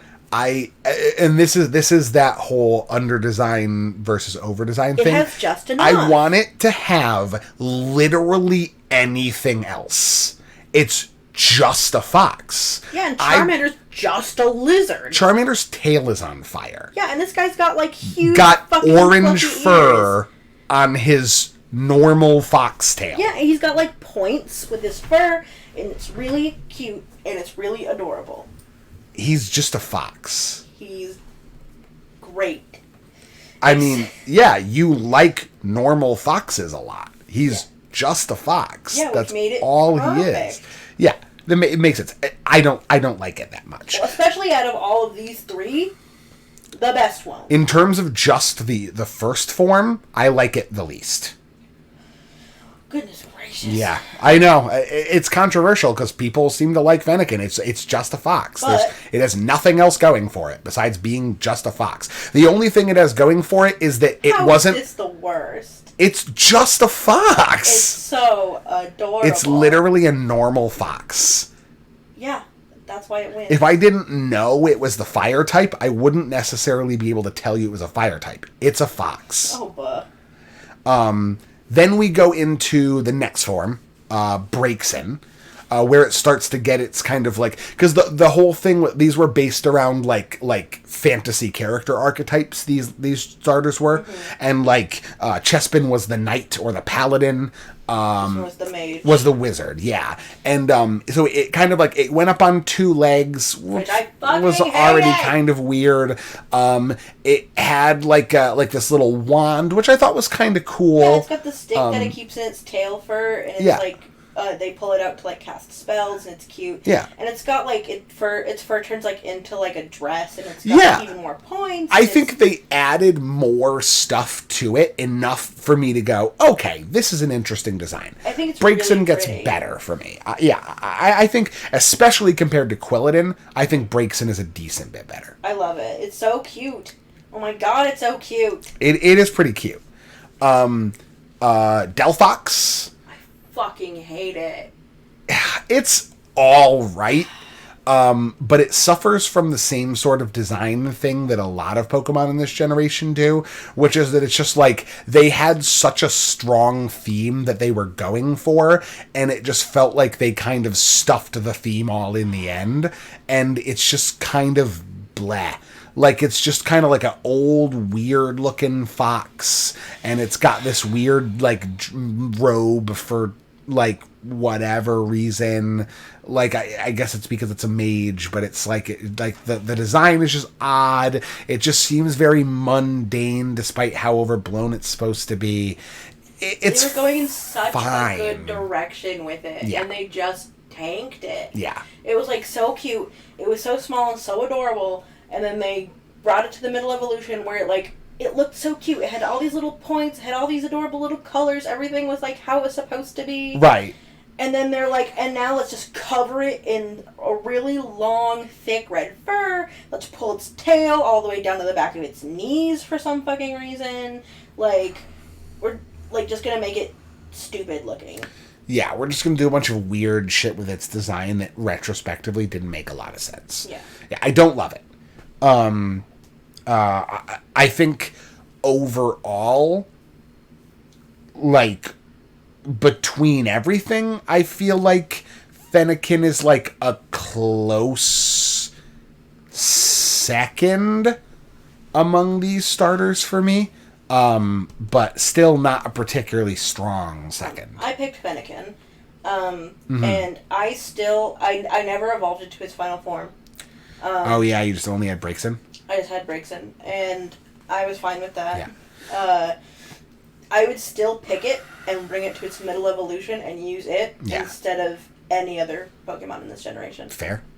I never used Fennekin because this was also the generation where the professor would give you a Kanto starter when you got to the city to also go on your team. And if I picked Fennekin, I wasn't going to pick Charizard. Right. So I just didn't pick Fennekin. Right. That was really the only reason. Because overall, I feel like in general, the designs from this generation were just meh. Like, I didn't care that much for the starter. Not enough to box them, but, like, I didn't really care for them. Right. But last but not least, we have everyone's apparent favorite, Froakie. I don't like Froakie. I like Froakie well enough. I don't love it. I feel like I'm pretty neutral on it overall. I think like, there are elements of it that I like. I like the bubble cloak on it. I think it's cute. I think its eyes are cute. I like its color scheme, like with the different shades of blue and stuff that go through it. But it's other than that, it's just kind of like it's like weird that it's on two legs. I don't really get the like bubble nose that it has. It just looks like it's got balls on its face for one. It only has one other color than black and light blue, and it's one random ass stripe of dark blue. Its bubble cloak reminds me of a beard. It looks like a child with a beard for some reason. I mean, I think that's just that art. I feel like it. Like no, it's on more... this one too. Oh, It just looks like he's bald, and like he looks like a 90-year-old man that's an actual baby. That he's got a beard and like he's balding and has like some fluffy white hair in the back. Man, you really have a problem with adult babies. I don't like adult babies. They freak you out. I don't like it. I get it. That's why you don't like Chimchar. I don't like it when it Chimchar. happens by accident in your art when you're trying to draw a really cute baby Pokemon. And it looks like a man. A 90-year-old guy. Yeah, it looks like a man, like an old man.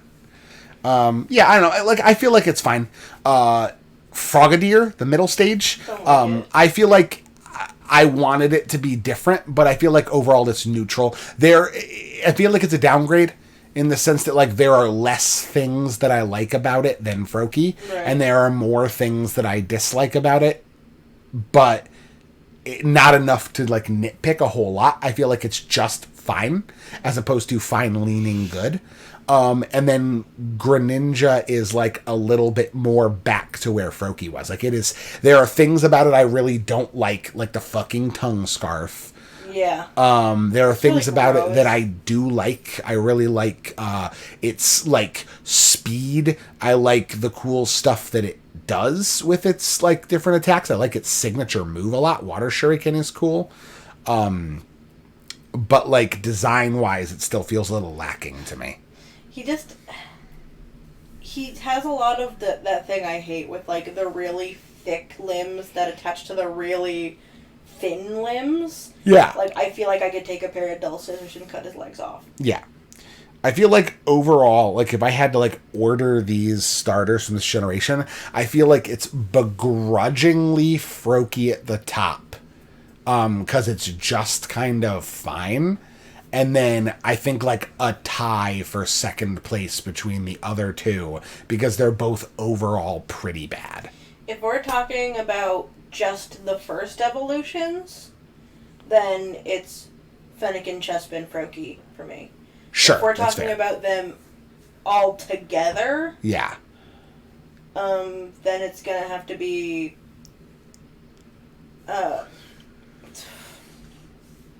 like Fennekin, Chespin, Greninja.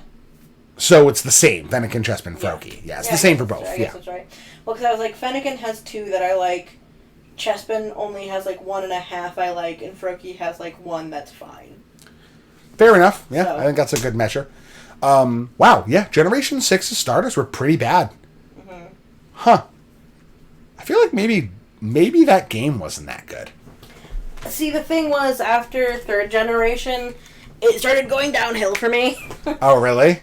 And maybe it was just because I had such a good experience with the 3rd one that, like, nothing was standing up to it for me. I hated the 3rd one at first, and it just got better until this, I think.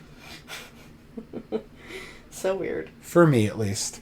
But anyway, now we jump ahead a decent bit, coming into more recent times. We're looking at Pokemon Sun and Moon. This is the first one that came out after we met. That's true. This is the first one we got to like experience at the same time. Yeah. In the Alola region, the region based off of Hawaii, with no gyms this time, but we did get the illustrious 3 sort of like very different design theory starters. These starters are like a little bit different than what we've expected from starters in the past, in some ways. But let's start with our grass type member of this hallowed pantheon, Rowlet. Saving grace of this entire roster. Could have been a whole episode. Rowlet is, and I don't use this term lightly, perfect. Yeah. Rowlet doesn't really have any flaws. What is bad about Rowlet? Nothing. There's nothing wrong with Rowlet. Absolutely nothing. It's got a cute little bow tie. He's got a happy little beak. He's got cute little feet. He's a coconut. Mm-hmm. Basically, he's perfect. He's perfect. He's adorable. Nothing wrong with him. Yeah, he's completely adorable. He evolves into a dapper gentleman who reminds me very much of Blathers from Animal Crossing. Mm-hmm. He has that cool little like swoop of hair. He enunciates when he talks. He reminds me of Owl from Winnie the Pooh also. Yeah. He's just this precious, charming creature. And then it's like, okay, cool. Are we going in like a dorky, is he like a nerd owl? Turn into that fucking is he gonna have owl from the Lollipop commercial? Yeah, or is he gonna turn into like fucking Kaepora Gabora? The like wise old owl from Legend of Zelda or whatever. Mm-hmm. Like, because I wouldn't really love that design. Like, is he gonna have like the big wild eyebrows and the huge glasses and like a book in his arm, or are his feathers gonna turn into it? Like, I'm like, there's so many ways they could do it wrong.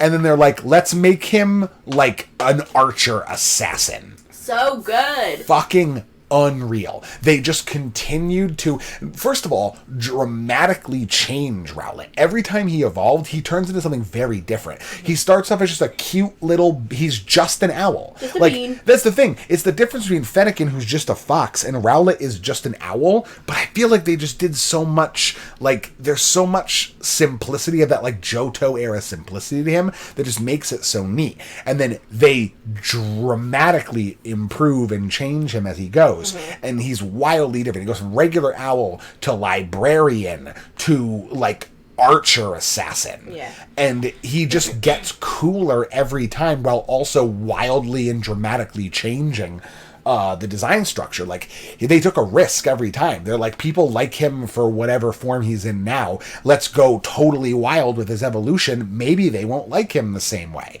And he just gets better. Yeah. They took every risk that they could with his design, and it paid off every time. That's the one I picked for that generation. Yeah, me too. I think on Skype I was hashtag Team Owl Bro for years. For a long time. Yeah, my profile picture was Rowlet. This was the first, this is again, I was third time's the charm. I'm going to pick the one that's not a fire type, and I'm going to get paid off. And I got fucking paid. What an amazing Pokemon. See, the thing was, too, is, especially since we're about to talk about it anyway. Yeah. I was diehard. I wanted Litten. Yeah. I was between Rowlet and Litten, and then I was like, you know what, no, I want the black and red cat. Yeah. More than I want the owl that I don't know if he's going to go in a good direction or not. Right.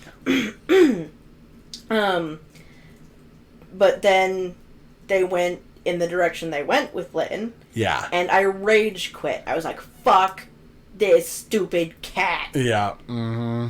And then I went with Rowlet, and I was very, very, very, very happy. Yeah. He's perfect. Yeah. Rowlet is perfect.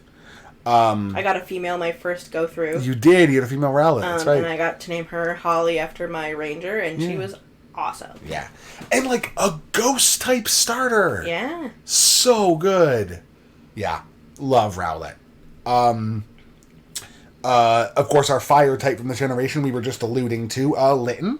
Yeah. I like its first design. I really do. Yeah, I like Litten a lot too. It's I almost picked it. Cute. I wanted to pick it. Yeah. I even like Torracat, the middle evolution. Torracat's even fine. He I got like Torracat better. The thing is, it's the same exact thing except a little bit thicker. Yeah, right. Just Litten in bold. Yeah, I do like Torracat better than I liked Litten, I think. I think it just kind of improved upon the cat design. I don't think I like it better, but I did still like it. I definitely do. And then I started thinking about what if it evolves into this flaming panther, this cool fucking hell cat that just I said it from the beginning too when we were talking about this, where I was we were like, oh, what starter are we taking? And I remember we were talking about it by the sink in the Stop and Shop we worked at. Oh yeah, mm-hmm. Where you're like, I'm taking Rowlet, and I'm like, I'm taking Litten, but if that fucker gets put on 2 legs in its final evolution, I might not even buy the game. Jeez, yeah. It, they fucked it up. Yep. Yeah. Incineroar is, and I will go on the record here, terrible. I hate it. I hate it. Yeah. Why is it a wrestler? I don't know. Why? They took a perfectly good cat that they could have turned into like a fucking panther. Yeah. Like a dark fire fucking... Dark fire panther. Because it is fire dark type. They made it a wrestler. Yeah. But they're like, we can't do 5 fire fighting types in a row. So Yeah. let's make it dark type and it's like a heel wrestler. Just make it a panther. It still gets to be dark type. What the fuck? Like, why does it need to be a guy? Why does it need to be a wrestler? Why after everyone was complaining that you did 4 fire, like 3 fire fighting types in a row, that you're going to go back and do another fire type that fights? Like, design it differently. Do different. Something else. Yeah. It just, yeah. Have. Incineroar ruined that line. Yeah. I hate it. I don't like it. Like, it's wearing like a gray sweater. Like, it's like Tony the Tiger, but like the bad guy. Yeah. Like, fuck that thing. I don't hate it. Tony the Tiger for people who like bad boys. Yeah, like, forget that. Tony the Tiger, but for people that wanted to fuck Tony the Tiger's evil brother. Yeah, Tony the Tiger's evil twin brother, Antonio the Tiger. Yeah, fuck that shit. Yeah, fucking stupid. Terrible design. Not a huge fan of it. Literally 2 legs is enough for me to be pissed about. Yeah, the design. sometimes that just ruins it. Sometimes. It does always for me. Every time. Didn't it literally not earlier, though? What? Didn't it literally not ruin something for you earlier? We were just talking about something that evolved from 4 legs to 2 legs, and you liked it. What was it? Was it fucking Fennekin's second evolution? Oh, yeah. That's true. I didn't like that it went to 2 legs, but it was still cute. Yeah, but it didn't ruin it for you. Yeah, but it ultimately did in the end. Sure. Yeah, fair enough. It stayed on 2 legs, and I hated it for that. Yeah. The thing was, is the 2 legs thing was the first blow. Sure, yeah, that's fair. It was still cute. I would have preferred if they turned it into like a fucking badass Firefox and it stayed on all 4 legs. But it evolved into something really, really cute. And I'm like, you know what? I can appreciate that.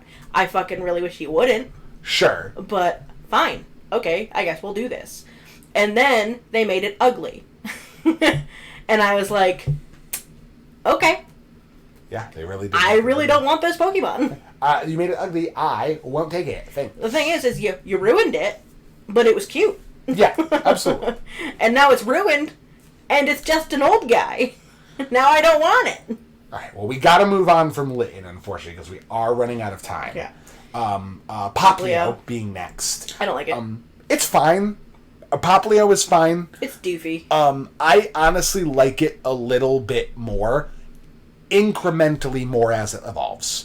I like it less as it evolves. I like Brionne a little bit more than Poplio. It looks so fucking doofy. The thing, like, it's kind of doofy, but I like the weird doofy bubble qualities. braids and like yeah. It just looks stupid. I kind of like the doofy quality of it. I don't. The thing is, I can appreciate Poplio's doofy because he's just like the thing is, it also looks like a clown. I don't care for that. Oh, that's fair. It's got the stupid big red nose and the weird frilly like neck thing, and it's like, other than that, it's kind of cute. Right. And then they go to the second evolution. They're like, well, now it's got a tutu, and it's got bubble braids, and it's still got the big stupid nose, and it just looks stupider.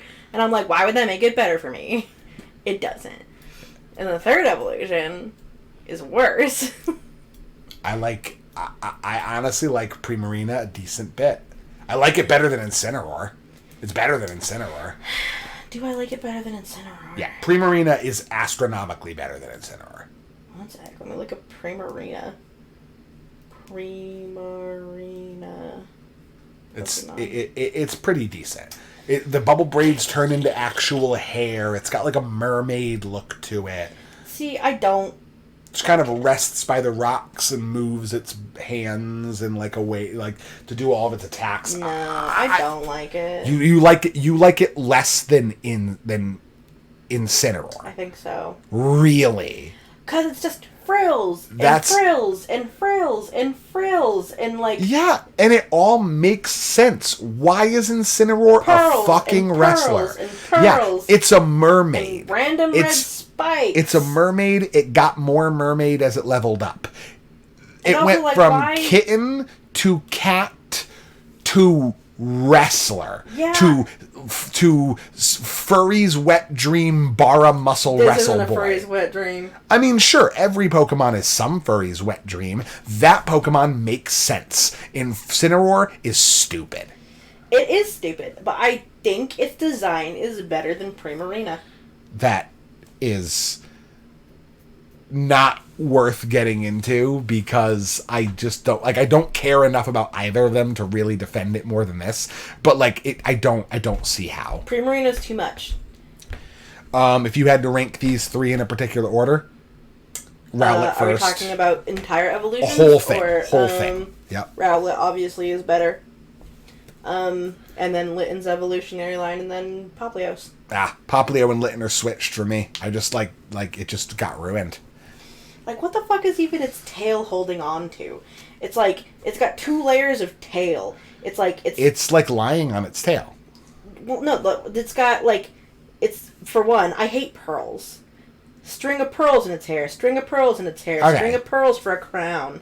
And then it's like, frills, frills, frills. And then a tail with random red spikes that kind of come out of fucking nowhere. And then more frills on the bottom of its tail, like insinuating it is wearing a dress or something. Yeah. And then its actual tail spitting out the end randomly. Let me see. It's not its actual tail spitting out the end. That's just like the ends of the tail. Yeah, it's like weirdly segmented. Yeah, because it's supposed to be like it's wearing a dress. I don't like it. Especially if all of that is actually its flesh. I don't like that. Nah, it's so much better than Incineroar. Incineroar is literally dog shit tier. At least Cineroar's like just a guy. Yeah, that's terrible. It's dog shit. This Primarina is a mess. Primarina's just over-designed. An over-designed mess. I like it. I think it's pretty good. Well, you like me. I'm an over-designed mess. You're not an over-designed mess. Don't be mean to her. I like her. Well, I'm be mean to Primarina then. You can be mean to Primarina. That's fine. Okay. I have no stake in the game. That brings us to the Galar region. Okay. The newest edition, Pokemon Sword and Shield, that just recently came out. And by just recently, I mean almost 2 years ago. Jesus Christ. Yeah, November 2019, right? I guess, yeah. Yeah, it came out just before COVID. You know I don't fucking know dates. And Yeah, November 2019, it had to be. Yeah, almost 2 years old. Alright. That's nuts. Of course, we have to start with the grass-type Pokemon from this generation. Good old Grookey. Grookey gang. Grookey gang. A lot of people were a part of the Grookey gang. This is the one I picked. You did pick this starter, that's true. I like Grookey. Grookey is adorable. He's not over-designed, not under-designed. He's very cute. Even his second evolution, I don't really mind. His second evolution, I find, it's just kind of teenage Grookey. Which is kind of what you're looking for. Yeah, it's okay. I don't have a problem with it. The thing is he is kind of just, like, boxy. Yeah, he's a little weirdly shaped. But, like, whatever. He's still cute. Yeah, he's it's fine. The third one, I don't like. That's fair. He looks like every, like, 80s rocker dad I've ever met that, Yeah. like, still wants to play the drums in his 60s and, like, join a band of kids in their 50s, like, in their, like, teenage years. That's the thing. Like, he's just a drummer. He's, like, got a mullet, like, he's... I like the drum thing, but But he's also, that's part of him, is, like, the drums or something yeah, like that. his design is just a little odd. Like, I don't know. Like, I don't know. I don't necessarily even know how or what they would have done differently with him. I just wish it was a little different. I wish it was something else. Yeah. Because I don't like his weird, like, hair. I don't like his weird little, like, twirly, like, leaf thing in the front. Like, I don't like that the drums are something he's, like, born with and carries everywhere. Like, he's not born with it. He just has a a drum. with him. It's part of him. It's like, yeah, that's fair. Like, I don't like it. First two are good though. Yeah, the first two forms are pretty good. I would agree. Next option is Scorbunny. Scorbunny's fine. I love Scorbunny. Really love Scorbunny. It's so cute. He's so happy, and he just loves to run around. And he's got a little Band-Aid up above his nose because he got a boo-boo from hitting the soccer ball too hard. That's one of the things I don't like about him. It's part of him. He fucking does the really gangly, like, leg thing that I hate. He's just the Tricks Bunny. Yeah, he's cute. I love him. I don't like the Tricks Bunny. I mean, I think he's better than the Tricks Bunny. He's got much better design than the Tricks Bunny. He's like the same thing. He's better than the Tricks Bunny. He's very cute.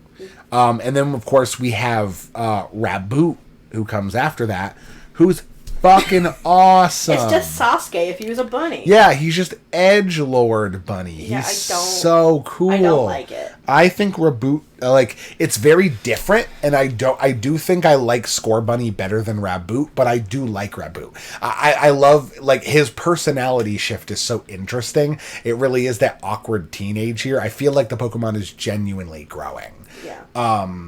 He's fun. I like that he one of the things he does is he smiles with his eyes in that form because you can't see the mouth.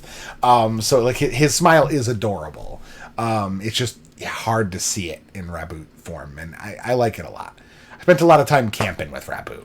I don't really like Raboot. This is the game when I went back to fire types. Right. And yeah, I really liked it. And then he evolved into fucking Cinderace, which is who is awesome. But by your definition, he's just a guy who plays soccer. No, he's a bunny who plays soccer. Yeah, and he fucking juggles a rock on fire and kicks it at full speed toward people. He does cool acrobatic flips. Tiger Wrestler is just a cat that wrestles. They're just. I mean, yeah, but why? They're just a pair of animals that do sports. Yeah, but it doesn't make sense. He was a cat, and then he was a bigger cat because the whole time they didn't play some weird game with you about what his design was. The entire time, from the minute you saw Score Bunny, his design was Bunny who plays soccer. And he continued to be Bunny who played soccer. They didn't fuck with him. They didn't do anything weird. They just kept making Score Bunny better. But I also hate, I hate his pants, and I hate the thing on his head. What thing on his ears? No, the thing between his ears. Isn't there a weird thing? He has a little crown of fur. It's a tuft that points upward, but it's not crazy. He's not wearing a hat. Yeah, he's got that weird. It's a tuft of fur. It's fine. It looks like a weird hat. I hate it. It's not a hat. It's just fur. It's got an embellishment on the front of his face, and then his weird hat. Yeah, it adds a little bit of flair. I don't like it. It's like a candle flame. I don't like it. I like it a lot. Also, his ears don't actually look like ears. I think he is, for me, the most well designed of the three starters. I feel like he starts and ends in a good place. I think his last evolution is the best designed. Yeah. Last evolution. Sure. Well, that's what I'm saying is the big problem with Generation. I don't think his first evolution is the first well designed. I think of the three, I like Score Bunny's design the best. Mm-hmm. For middle evolutions, I like Raboot the best, and for final evolutions, he's the best across the board for me. No, for the. I think he's just better than all the other starters. Grookey's first and second evolutions are the best, and Cinderace has the best last. Grookey's are the second best for me. Rillaboom is the worst final evolution for me. The worst final... Okay, we haven't even talked about Sobble. We haven't talked about the biggest disappointment of this generation. Because Sobble's evolutions are the worst. Sobble's evolutions are very bad. Sobble on his own, some people really like Sobble. I think he's fine. I liked Sobble. I wasn't super attached to him. I think he's just kind of not my thing. The thing was, I really liked Sobble. But I liked Sobble because he was what is it? He was anxious. Sure. He was just kind of scared and yeah. And so I wanted. He cried a lot. I wanted to protect him. Anxiety. He was small and sweet. Poor sweet boy. But then the middle evolution is what? Yeah, Drizzile is awful. I don't even know where his face really starts and ends. The color scheme is just weird. He became emo for no reason. Well, it's like the Cinderace middle evolution. They're just emo, angsty teenagers, boys. Yeah. Well, his teenage years sucked. He's lame. I don't like either of them. Lame. One's a jock and one's an emo, and neither of them look cool. Fucking Grookey's middle evolution's the only one's I'm a normal boy. I'm just a teenage boy. Yeah, it's fine. I don't know. I don't like Drizzile a lot. It's very bad. And then the last one... I like Inteleon more than I like Drizzile. Yeah. I like the final evolution more than I like the middle evolution. That's not saying much because I hate them both. Why is he a spy? I don't know. I think they're, like, trying to go for some kind of weird symbology of, like, oh, he was, like, awkward and, like, shy and sad, but then he, like, got edgy and turned cool, and now he's, like, this big badass. And it's like, I don't know. They literally do the exact same thing, and I complained about it when they came out, where he's, like, got these huge fucking yowie hands, and, like, fucking twiggy little arms, and, like, this stupid big head, and, like, he's, like, wearing a cape. Yeah, he has a cape for no reason, like a long tail that doesn't make a whole lot of sense. Dude, like evolves, and, like, one of his special moves is, like, I have a gun. Yeah, it's gun finger. Yeah, he's not good. Yeah. So Sobble's not great. Grookey's first and second evolution are the best. They're the cutest. They're the most not, like, complicated or weird. And then the last best evolution for the last ones is Scorbunny's. For me... Sobble's just bad. Yeah. For me, overall, I think it's Scorbunny's the best. Grookey is a decent, not close, but decent second best. And then Sobble is just pretty much across the board disappointing to me. I don't even like Sobble that much. Like, you liked Sobble a lot. I don't like him that much. I don't like him more than Grookey, though. Yeah. So overall, I think that Galar's starters were, like, if it wasn't for Scorbunny, I think they'd be pretty bad. But Scorbunny, for me, it kind of makes it. Grookey's the cutest one. That's the only reason I didn't want to pick Grookey in the beginning was just because you were taking Scorbunny and Brandon wanted Grookey. And so I was like, I do think Sobble's cute, and he's the only one no one picked. So I was going to pick him, yeah. But then I hated it, and so then I did he was not. Just awful. Yeah. So before we close out the episode... we're going over, but we have 15 more minutes technically if we want to... Yeah, if we want to stick to our hard limit. Yeah.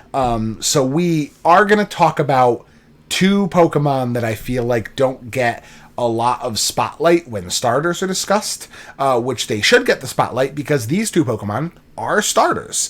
You can start, if the definition of starter is the first Pokemon that you are given an option to choose from in a main series Pokemon game, then these last two Pokemon we are talking about are starters, definitionally so. And the first one we're going to talk about is Pikachu. Pikachu, who has been a starter in 2 games, namely Pokemon Yellow version and Pokemon Let's Go Pikachu. 2 very different Pikachus, but Pikachu is obviously the mascot of the Pokemon series. You can't say anything about Pikachu's design. Like, it's adorable. Yeah, like, Pikachu is very cute and was designed on purpose to be very cute. Yeah. Like, I don't even like Pikachu that much. Like, I do like Pikachu, obviously. Everyone likes Pikachu. Yeah. Like, but, like, it's nowhere near my favorite Pokemon at all. Yeah, sure. And I still own, like, a Pikachu plush. It's, like, right behind me. Yeah, oh yeah, your shiny Pikachu plushie? Yeah, like, I still have a Pikachu. Like, Pikachu's adorable. I would never use one. I have. I've actually used a Raichu before. I like it. It's pretty good.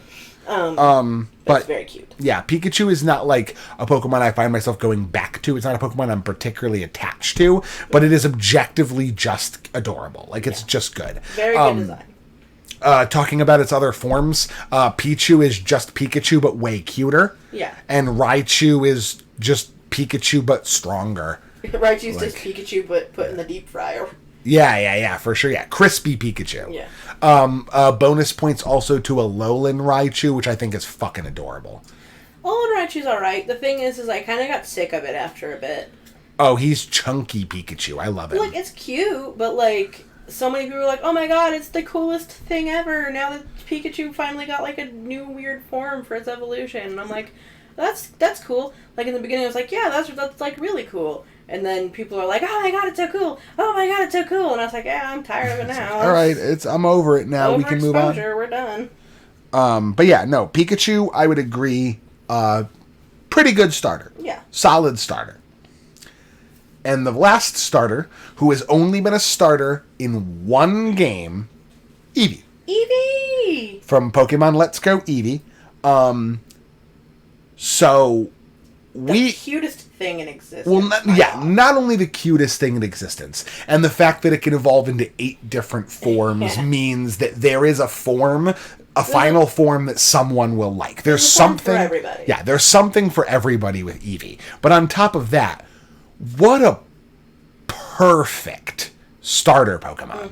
You start the early phase of the game with a Pokemon that is just generally good and doesn't have an elemental type. It doesn't have a type, so you're, like, for the most part, resistant to nothing and good against nothing. You're just kind of a regular guy. You get by with what you have, decent Pokemon, holds down the fort, and then as you build your team in the earlier phases of the game and start to get a feel for the Pokemon you might like and want to carry to the end of the game, you start to notice what holes your team has. And then you see what evolution will make that team better, and then you evolve it into that. And now you have, across the board for evolutions, very, very strong Pokemon of that type. Evolutions are consistently among the most, quality evolutions of Pokemon. That's the kind of way that you play it if you care about what kind of types you have.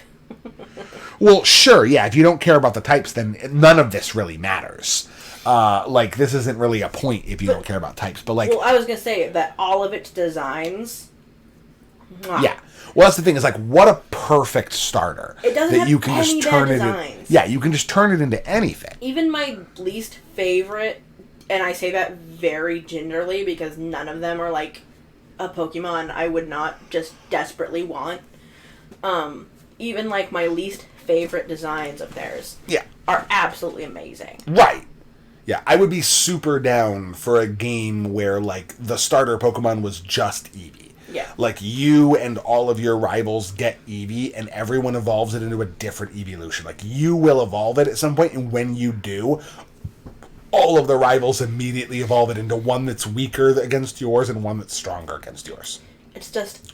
Would just be perfect. And it's so cute. Yeah, it's the best and most versatile of the starter options, I think. It's just it does everything. It's everything you want. It's the ultimate starter. Yeah, I agree. Eevee is the perfect starter. And I would like to see them use it more in games. But I think it's kind of Eevee sort of has been reserved for spin-off games. Right. Eevee is a starter in a game where they want to do something with that, yeah. No, I would much prefer. It's almost like a secondary mascot, though. Sort of. Yeah, for sure. Whenever if I don't see Pikachu advertising Pokemon, I see Eevee advertising Pokemon. Yeah, because it's fucking adorable.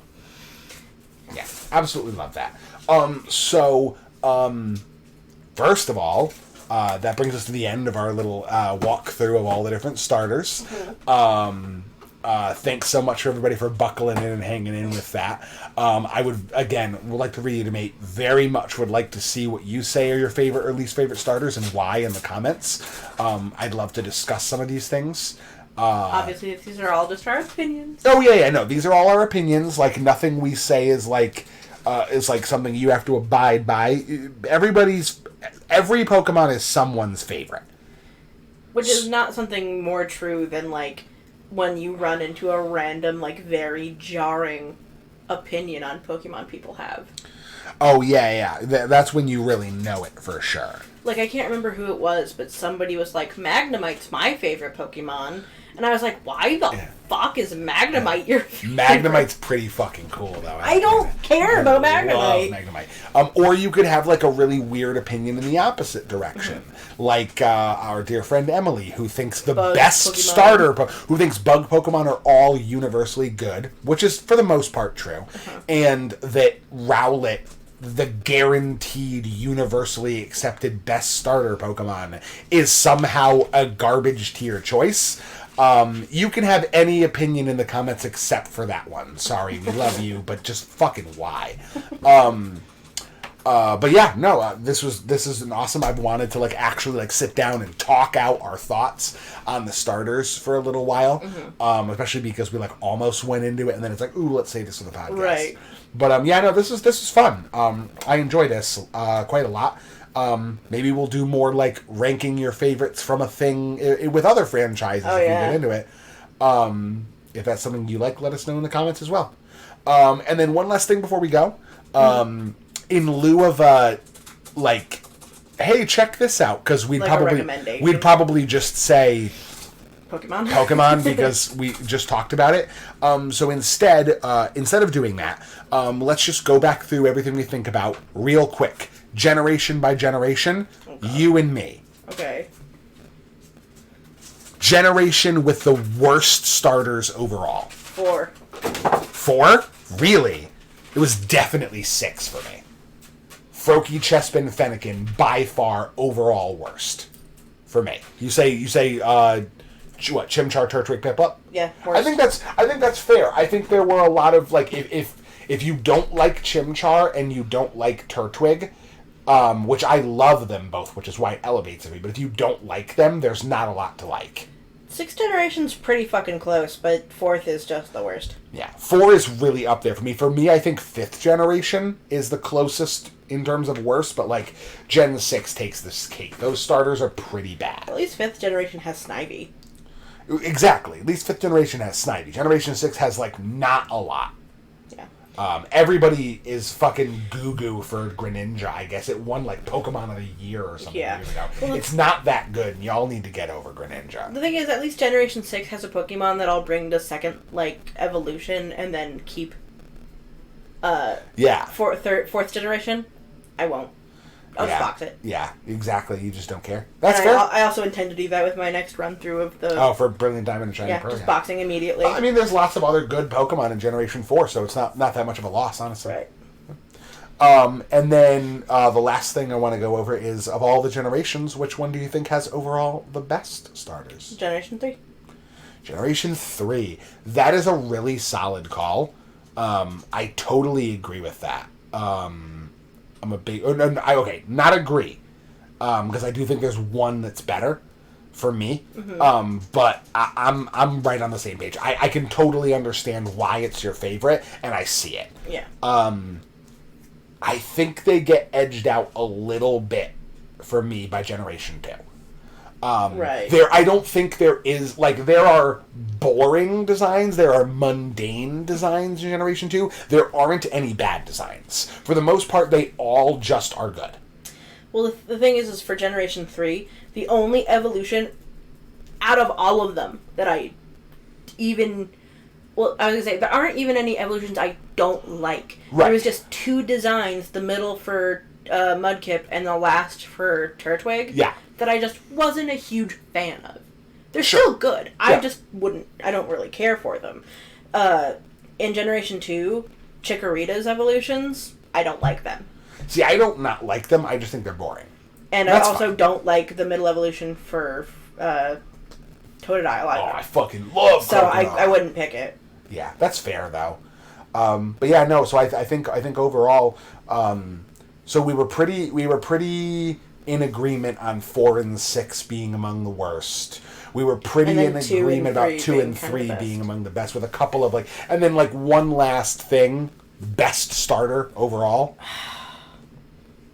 God damn. Even including, like, Pikachu and Eevee, because if it is, that makes it a 3-way tie. Yeah, it has to be including Pikachu and Eevee. It's a 3-way tie, then. 3-way? Yeah. Weird. Torchic, Rowlet, and Eevee. Torchic, Rowlet, Eevee. Okay, yeah, I see that for you. Those are... It's not as hard for me. Other than Cyndaquil, like, because I was going to say, if we're talking about how many... You could literally ask me, how many starters do you like? Yeah. A lot in these generations, period. Yeah. And it's like Cyndaquil, Torchic, Rowlet, Eevee, Bulbasaur. Sure. That's it. That's pretty good. It's only 5. That's not that good. That's not a lot. Yeah, and one's not even an actual starter. Right, one is Eevee, yeah. But the thing is, like, for me, there really is one that stands out, and it's very much and very obviously to me the single best starter. Right. And as someone who is a diehard and long life Charmander fan, it's still Rowlet. Right. Like, Rowlet's just, like, it's perfect. Even Charmander, as someone who loves Charizard and picks Charmander as often as he can, Charmeleon is meh. Rowlet is perfect. Yeah. There's nothing wrong with its design. All three forms are perfect. They did nothing wrong. It is a brilliant design in every way, shape, and form. If you handed me every starter that's actually been a starter in a game other than, like, for Let's Go Eevee, so like saying Pikachu and Eevee, saying Eevee wasn't a choice, then I'd still have a hard time between Torchic and Rowlet, even though I love both of them. Yeah. If you gave me every single starter, situationally, I might be like, ooh, I want to pick a bunch of other grass types, so I won't pick Rowlet. But in a blanket, in a vacuum, every starter you get one, you get to pick from all of them, I pick Rowlet every time. I think it's every time. Rowlet is just the best starter. That's a perfectly justifiable choice. Yeah. So that ends that. Thank you so much for hanging in with us for this extended 2-hour and 30-minute episode. Make sure to post your hashtag Team Owlbros and hashtag We Love Rowlets in the comment. We love you very much. And go play some Pokemon for when the new games come out pretty soon. For sure. They'll be out soon. Make sure to get ready. Try a Nuzlocke. Have fun with it. Until Arceus comes out. Take care, everybody. We love you very much. Love you. Bye.